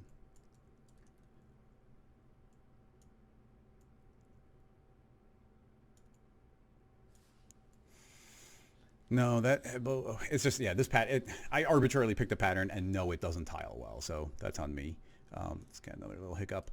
Now, as far as that extra tiling, I'm just going to call that a dead end. We won't worry about that, but let's go ahead and let this morph in some fun ways, and then we'll just continue from there. I'm fine with this having the height that it does, but let's build that morph. We don't need to see the cloner for a little bit while we build our morph. In fact, why don't we subdivide this a little bit more so we have a little more geometry to work with. My circle got really big. Middle mouse button as a button to do that. I'm going to select all of our outlines here. Hit MF for edge cut and say apply and then turn off. Oh, no, endgons, it was off by default. So you can see we just got some extra polygons in there. It's just going to give us a little more geometry to work with. So I'm going to kill the Morph Tag. I don't know if we want to or not. I'm going to pull it off temporarily. Okay, let's add a character, or is it called now rigging tag. Pose morph. So we got our pose morph. What is it going to control? It's going to control the points. So here is our base pose. Here's our new pose. Our new pose is going to be what? The new pose is just going to, I think, mostly round this out. So I'm going to grab all of our corner points. It's not going to pivot from the center because triangles just don't, their axis isn't the center point. Once again, using the word eyeball, I'm going to move the axis with the modeling axis more towards the center. Pull that in. Grab the center ones, T for scale, modeling axis sort of the opposite. scale those out, and you can see I've rounded that significantly. Scaling it made the thicknesses slightly different, but that's good enough for what I was aiming for here. So with that in mind, we go to animate, and now we should be able to morph between those two positions. And as simple as that, we can turn our cloner back on again. And now we get our overall pattern. And because that's just an instance of this, which is why I did it, they'll all do that morph, so you get this pretty neat pattern right away. Although that's rounding into it, so I feel like an overall shrinking might be a good idea. So go back to Edit, select all of the points. Guess we gotta, select the object. That would help. And suppose I'm just going to T for scale and scale the entire thing down except on Y. Once again, axis in the visual center. Just enough. Yeah, there. Just wanted that space in between. Animate. And now we can do this. Now, currently, we can only control that via a slider. And one of the most amazing things in cinema is that we don't have to control that with a slider. We can control it with a fall off. Let's see if it actually works, though. I don't want to promise something we can't deliver here. So what we need is it's here somewhere. Explosion. Go for it. I want to. But I'm always so blind when it comes to finding deformers. I'm going to have to read through them manually. You're not the only one. Morph, there it is. Jeez Louise. All right. Make that a child. There's a morph. So this morph is controlling what? This pose morph. So I can drag that up. Go to a fall off now. This is what makes it powerful, is we now can go to the fall off tab and create a spherical fall off. And let's see if this actually works. Actually, that transitional point is fine. So I'm just going to pull up this radius. It's affecting all of them simultaneously. The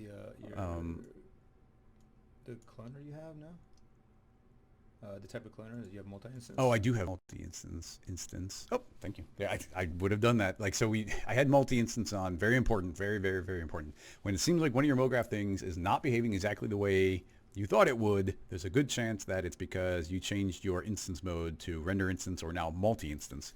And that is exactly what's happening. I would have been tripping over that for like 4 minutes before I got it. So now, just by turning that off, you can see that as I increase this radius, it's independently changing each of those as this grows.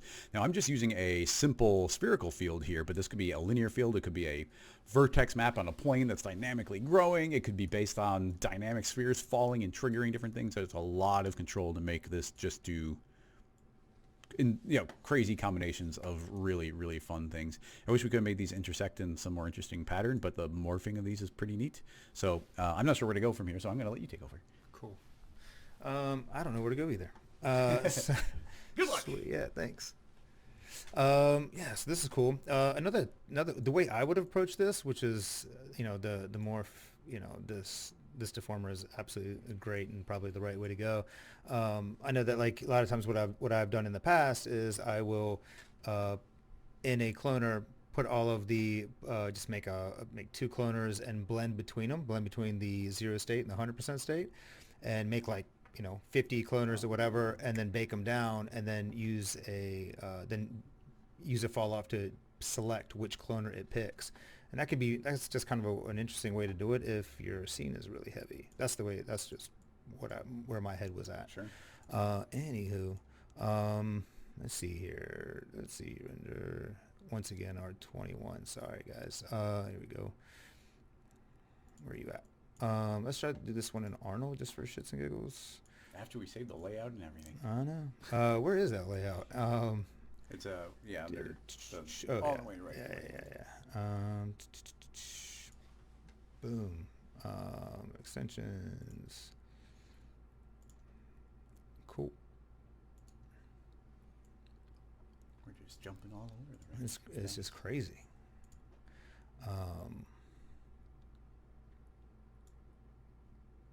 Cool. And then the graph, we don't need you.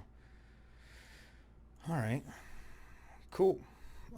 So let's just really quickly, just so we have something to, just to visualize or see. Oh man.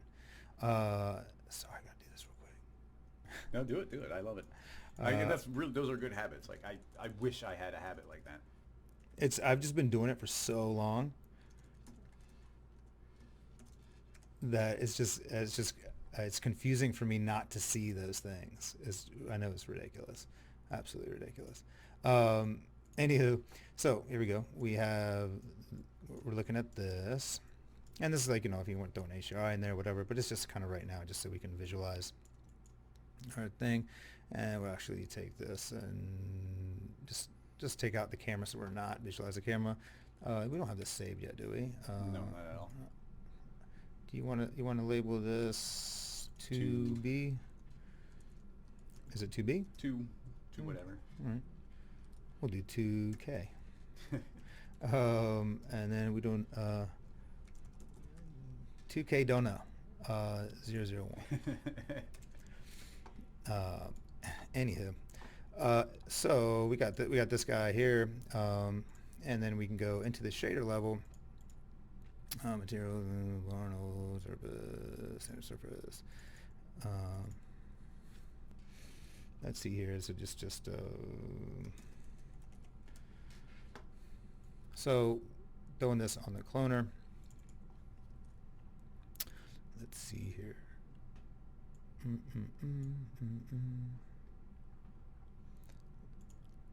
Cool. And basically back to the same layout as before.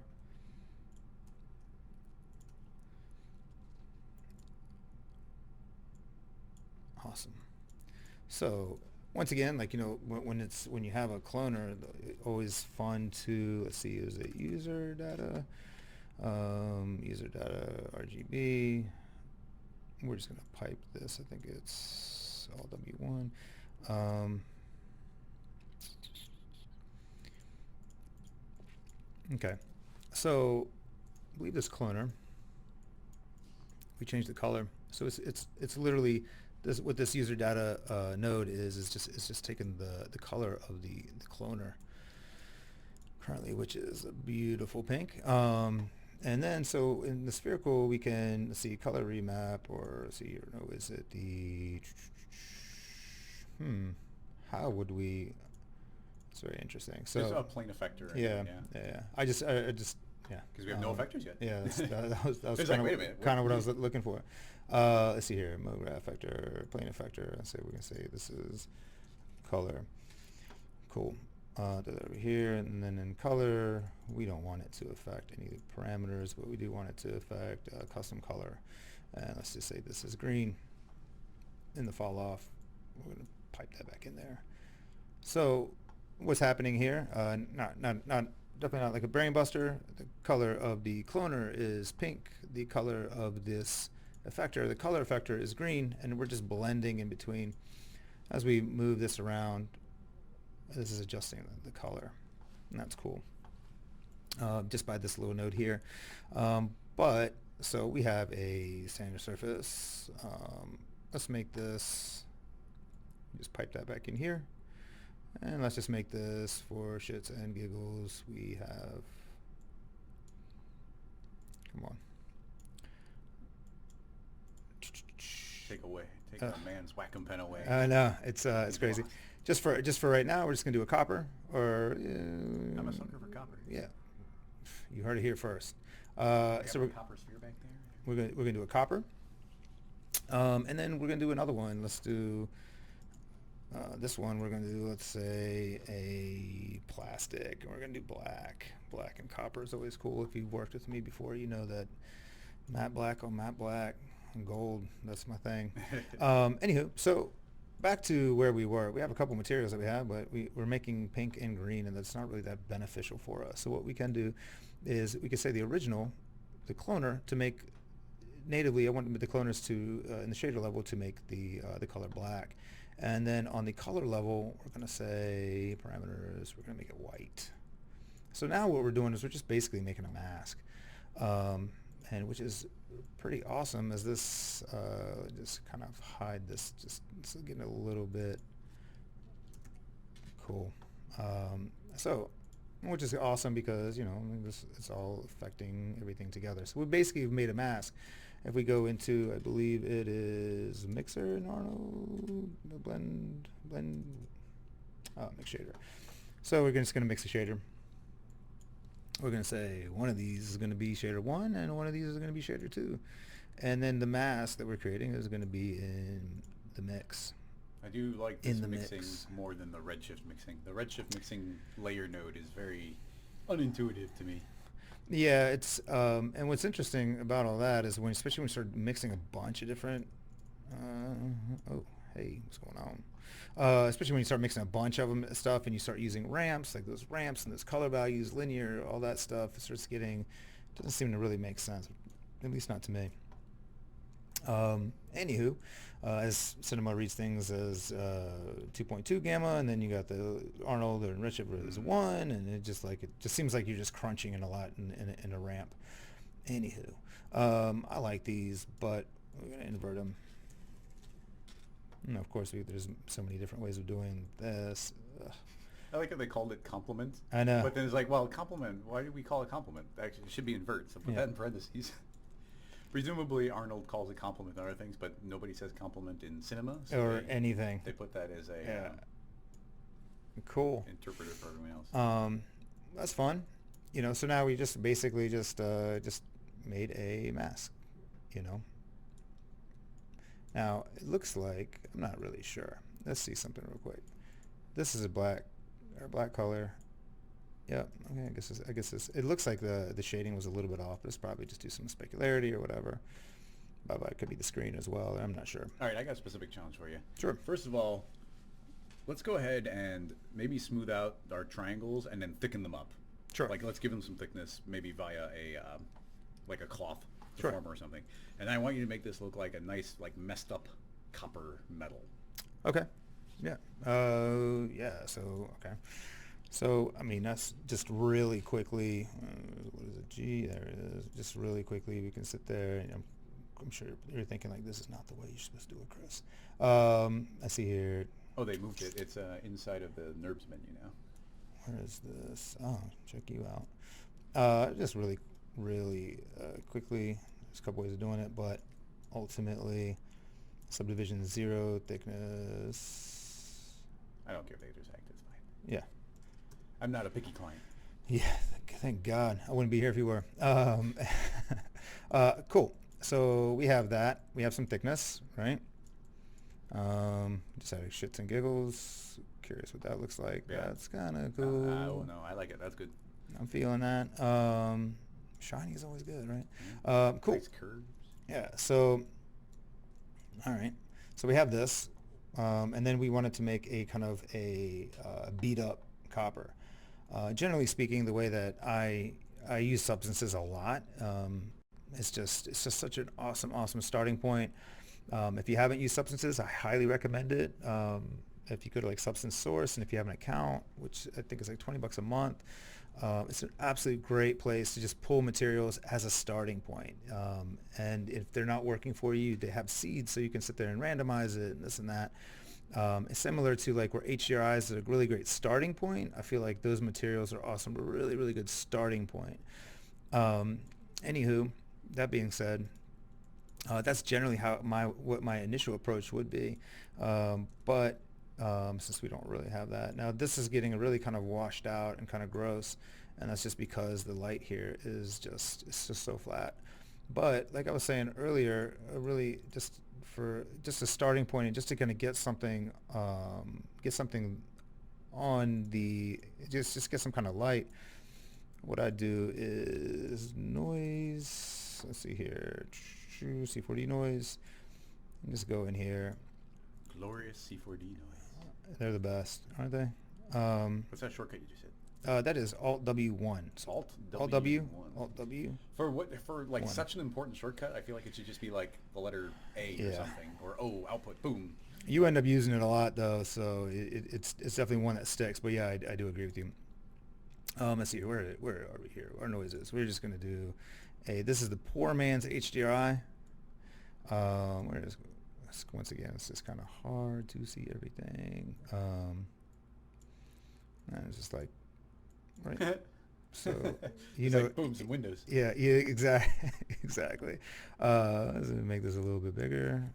Let's see, 500. That's amazing. It's literally just ridiculous, but there we go. So then we go to Arnold. We say shader network, and then we're gonna pipe this bad boy in there. Let's see. ADRI. Cool. Let's see here. Do something pop up? No. Object. This usually works. Not sure.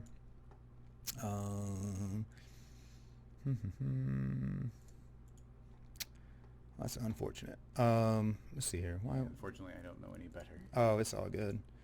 There it is. So you just got to be in the UV space, whatever. But this is like I said, this is just like the poor man's HDRI when you just want to get something in there. You could just cycle through the seeds until you got like a window configuration. Yeah. That you like the look of. Like, yeah, boom! Look at all these like beautiful metal. Yeah. Like what a great boom! Random rectangles appearing. And it's you don't get caught using the same HDRI all the time either. That's pretty cool. But yeah, just for just it's also a nice, interesting way to kind of control it. But whatever, like I said, I don't necessarily recommend it like production setting, but it is. I like it. It's a good way to kind of like just get something going. Cool. So, what we can do? All right, let's try to see if we can get some holding down control. Just hiding those windows. Let's maybe hide some of this. Do we really need all that? All right. Sorry, guys. Oh, and I do need that one. Cool. So we're just gonna we'll just take this and just get it out of here for a second. So we got this copper material, and then we can always sit there and take this as well. Maybe just to get a little bit more lighting in here. Whatever. Cool. Those look great. And then they do actually look all right. Noise. Gotta love the C40 noise. So then we have the C40 noise. What is it? Which one are you? Is it Luca? My favorite. Oh, Luca's great. Is it Luca? Where is that? Is that Luca? Yeah. Cool. So then we're going to do this into a bump. I think it's 3D because it's the 3D noise. I don't know. Bump map. We're going to run this into this, and this is object geometry normal. We definitely got some bumps going on. Whoa, and it's looking kind of cool. That's already cool. Yeah. Oh, excuse me. If you feed in one of the Voronoi patterns, you can get like hammered metal, like in that type of technique, which is really fun as well. They get like little polka dot, little dots and stuff. Yeah. So let's see. Let's make this like 250. That's kind of cool. Yeah. Oh Nice. shit. 25. Cool. And just maybe take this down to like 0.5. All right. I mean, that's kind of cool. But same technique as we did before, where we got the C40 noise going into the bump, blah, blah, blah.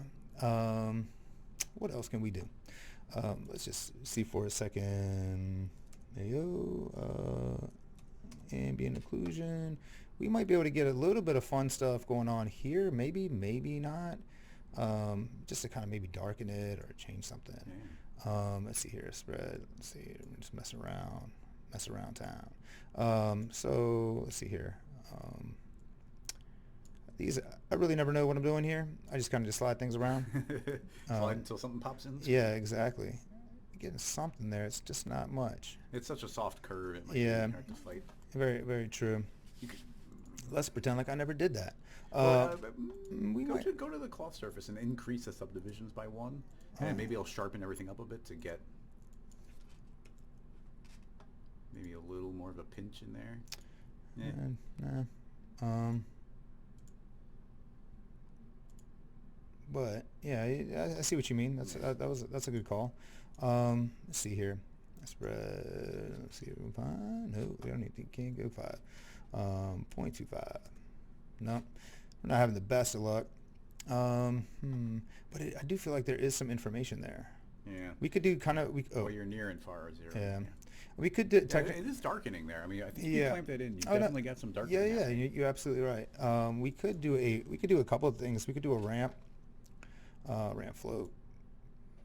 You go in here. Oh shit. You go in here. And then go in there, and then see you can kind of crank these up a little bit or down a little bit. Pull that left. You know, Keep it up and pull it left. Or actually, let's do no, that. It's gonna work. Well, you want to do it your way? No, Chris. Just grab that and pull left. Keep going. Oh no, grab the bottom one. Yeah, and pull it right. Yeah. Yeah. Oh, you're right. That's cool. What I was going to do is actually do the range and change the actual range and remap the 0 to 1. But for my money, you can't beat a spline. Sure. Because this is a full-on range mapper happening. Right. I just Very don't. I'm just efficiently. like, for example, I'm not really so sure that this is affecting anything. Oh, it is. The center. Huh. Yeah. It's Cool. how it's transitioning between them. If you put those 2 points really close together, you'll get a Right. black and white mask. Yeah. Because I know, like on some engines, I believe that it's only really factoring in the top 2 points. Anyway, that just might be me. So we got this little thing, and what can we do with this little thing? Like, well, so we can sit there and, put this, maybe let's use this mask as like a specular weight. I don't know. See what happens. So that happens. If we just remove the bump for a second, see what's going on here. Is anything happening? We could just hold down shift and select a little bit of a preview window, just to see what is going on. Is it doing anything for us? Not necessarily, at least not in this situation. But maybe instead of the weight, we can do specular roughness. That's doing something. Yeah. Super shiny down there. Maybe the opposite. Yeah. Let's do that. Let's see here. I think, is there an invert? You could do it with the the ramp. the ramp. Yeah. Pull that guy over here. Not too far. Just swap their 2 positions. Yeah, that goes directly above that. Right. Yeah, that should do it. Cool. Yeah, I mean, that looks kind of good. I don't know. I like that. So then we feed the bump back in. It's too bad that the the dot disappears. I guess I could see it both ways. It could get cluttered, but you always have to go find the parameter again. Yeah. So that's interesting. I mean, it's just, it's stylistic, but it's kind of fun. I would maybe crank that down just to make it a little bit more rough here, but let's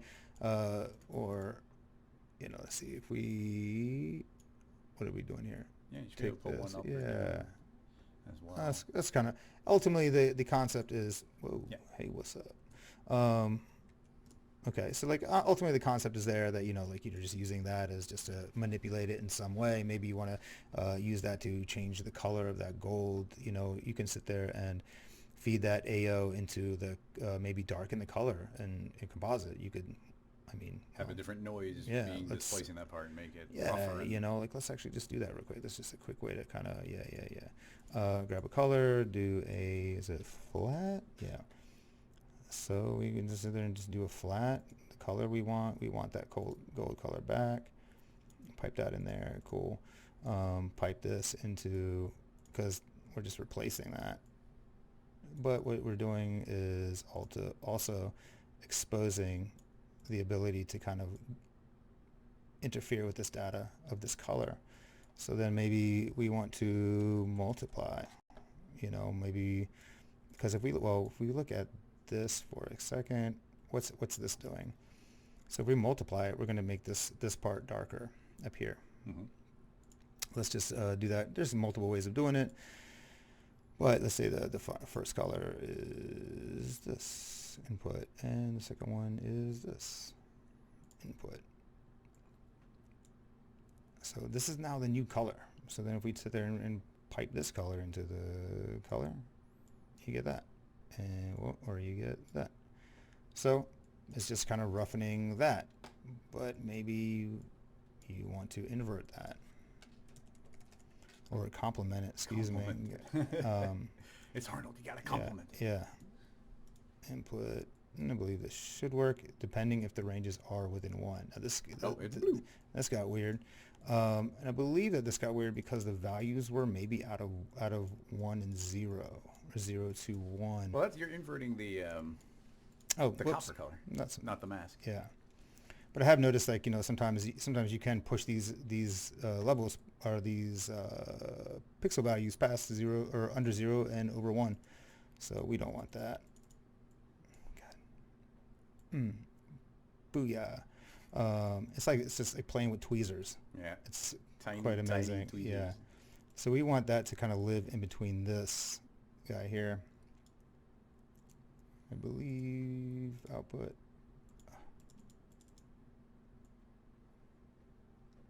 Ugh, cool. There you go. Yeah. So, and then you can in Now it's here, darker in the crevice. Now then here you can adjust like how much of it, put piping something in here, and so then all of a sudden this stuff starts getting really kind of crazy. Conceptually, that's what's happening. I'm not really in love with that look, and I don't want to sit there and spend too much time noodling around with it. What I do want to do though, real quick, is let's just kind of clean this up a little bit.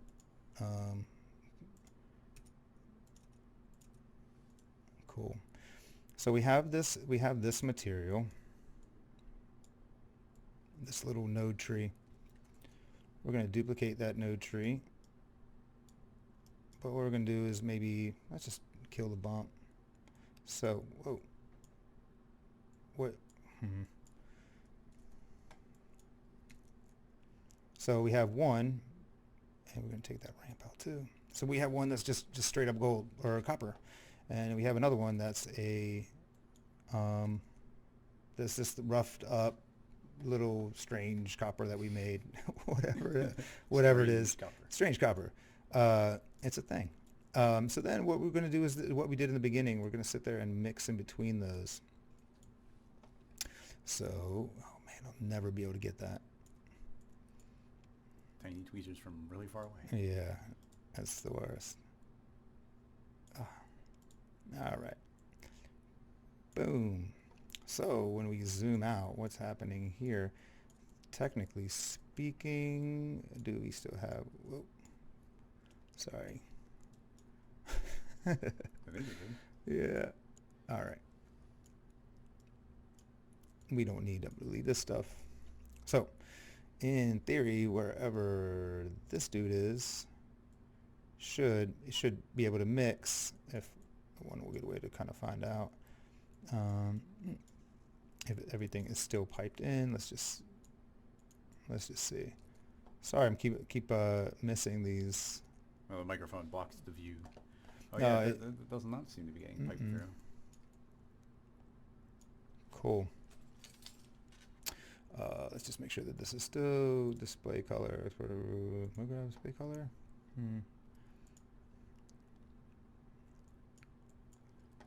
It's possible that putting the entire system into the cloth surface and the subdivision surface killed off that's an what the interesting cloner point. is doing. No.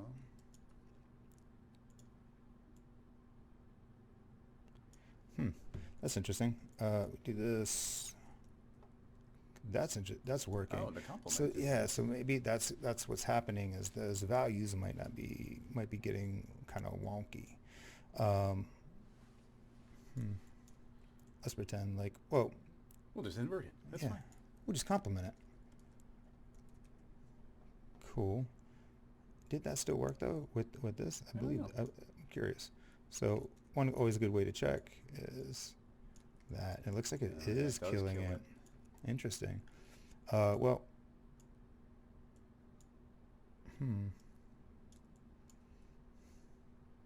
I mean, all that means is you have to change the hierarchy. So put the morph, put the loft into the cloth, into that, and then that's what the cloner gets fed. Whoa, Chris. What do you want me to do? Yeah, pull the cloner out from cloth. Right. So this, right. And taking then, that out. Yeah, all of this needs to go inside the cloner now. So it's going to be cloning the final effect. Right. So then we're putting this. You need 2 copies of it. This is that what you see? Is that what you meant? Yeah. Make a second copy of that whole system right there, and then delete its children. Delete, one of them. delete this dude. Go in. Yeah. Delete null 1, and now drop in loft. I don't know what. Undo, and then put the null in rather. Okay. Grab that null and put that in. Right here. Yeah. Yeah. There we go. I don't even know what just happened. Well, just to clarify, no. If the cloner is being fed in all the geometry, it's not viewing the clones as clones anymore. But now we change the system around so that it's making a bunch of clones of the final form of the geometry instead of taking the final clones and changing the way that geometry looked. So ultimately, I don't know if you can really see what's going on, Yeah, but subtly different. this is changing in between the two, and no, it is not, because We're not feeding in the shade. Man. Mask. yeah, Just making stuff up. I know. You just gotta like speak with authority, you know. Just like, yeah, this is what's happening. You don't see it, but it's happening. Now I believe that is happening. At least it should be. Let's just double check to see if this is working, and that is working. It's a little bit on the gray side, yeah. So we can do that and just ramp it. Oh, here we go. Oh man. Not if we ramp it. Input, and then let's just take this and see. Whoa. I guess the ramp can't make it brighter. No? Oh, never mind, it can. So, freaked me out there for a second, Chris. Cool. So we have that. So that's definitely mixing now. Now we still kind of hard to see. Still hard to see. Yeah. Is it working or is it not? One way we can tell is just do. Wait, the ramp isn't fed in the mix. Oh, again. It's happening, I swear. So I think I see the difference now. it's kind of hard to see. It's a little shinier Yeah, in the middle. yeah. It is. It is a little shinier in the middle. I mean, you could do is just do a flat. Yeah, we got to darken up the color of shader 2 or something. Yeah, let's do that. Instead of making, let's do shader 2. It will be, instead of a copper, let's just make it an aluminum. You can see it. It's happening. It's a little bit there. The spherical dude. If we can sit there and say. The world of shading. Yeah. I mean, it's really fun. I love making shaders in Substance. It's so in Substance Designer. It's so. Oh, you've visual. actually designed it. Oh yeah, man, I went nuts on like 2 materials, like going Awesome. really deep. Awesome, where it's like awesome. 200 nodes, just going insane. It's Sweet. really fun. Just to visualize what's happening. Whoops. Boom. So the reason that this is kind of cool is because you have an effector, or you have a fall off,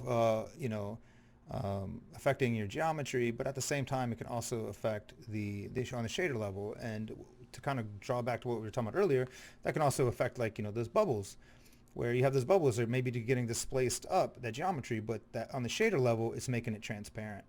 So just that mix just adds a whole nother layer of, well, I guess fun. Yeah. Insanity. Yeah. Anything else? No, I think that should pretty much cover that. I do want to pull back up the our nice render view of the previous thing. Pitch viewer, yeah. Let's have that playing in the background as we wrap up. Ooh, noodles. It was all so cool. all worth it for that. Yeah. Yeah. Let's see. The chat, we weren't scrolling with it, so we weren't seeing it. Yeah, thanks everybody for coming and hanging out this whole time, asking amazing questions. A big thanks to Chris for coming and being the first ever Rocket Lasso Live guest. Very fun. Thank you very much for having me. It's an honor, to say the least. No, thank you very much. Yeah, would you recommend other people who have been reluctant to be on live stream? Is it I think, bad? Yeah, I need to call KGB out. What's going on, buddy? Where are you? I know that some of the guests that you have coming up, it's not my place to say, but I'm super excited about some of those guests that are coming up. It's people that I absolutely love their work and I admire very, very much, and I can't wait to see them. Yeah. I can't wait. Excellent. So, well, thanks so much, everybody, for coming and hanging out. Let's see. I don't think there's any news or anything, so let's just wrap it up here. I'm going to roll the big thank you for all the Patreon supporters, and I will see some of the supporters tomorrow for the bonus stream, and otherwise I'll see everybody next Wednesday. So thank you very much, everybody. Bye-bye.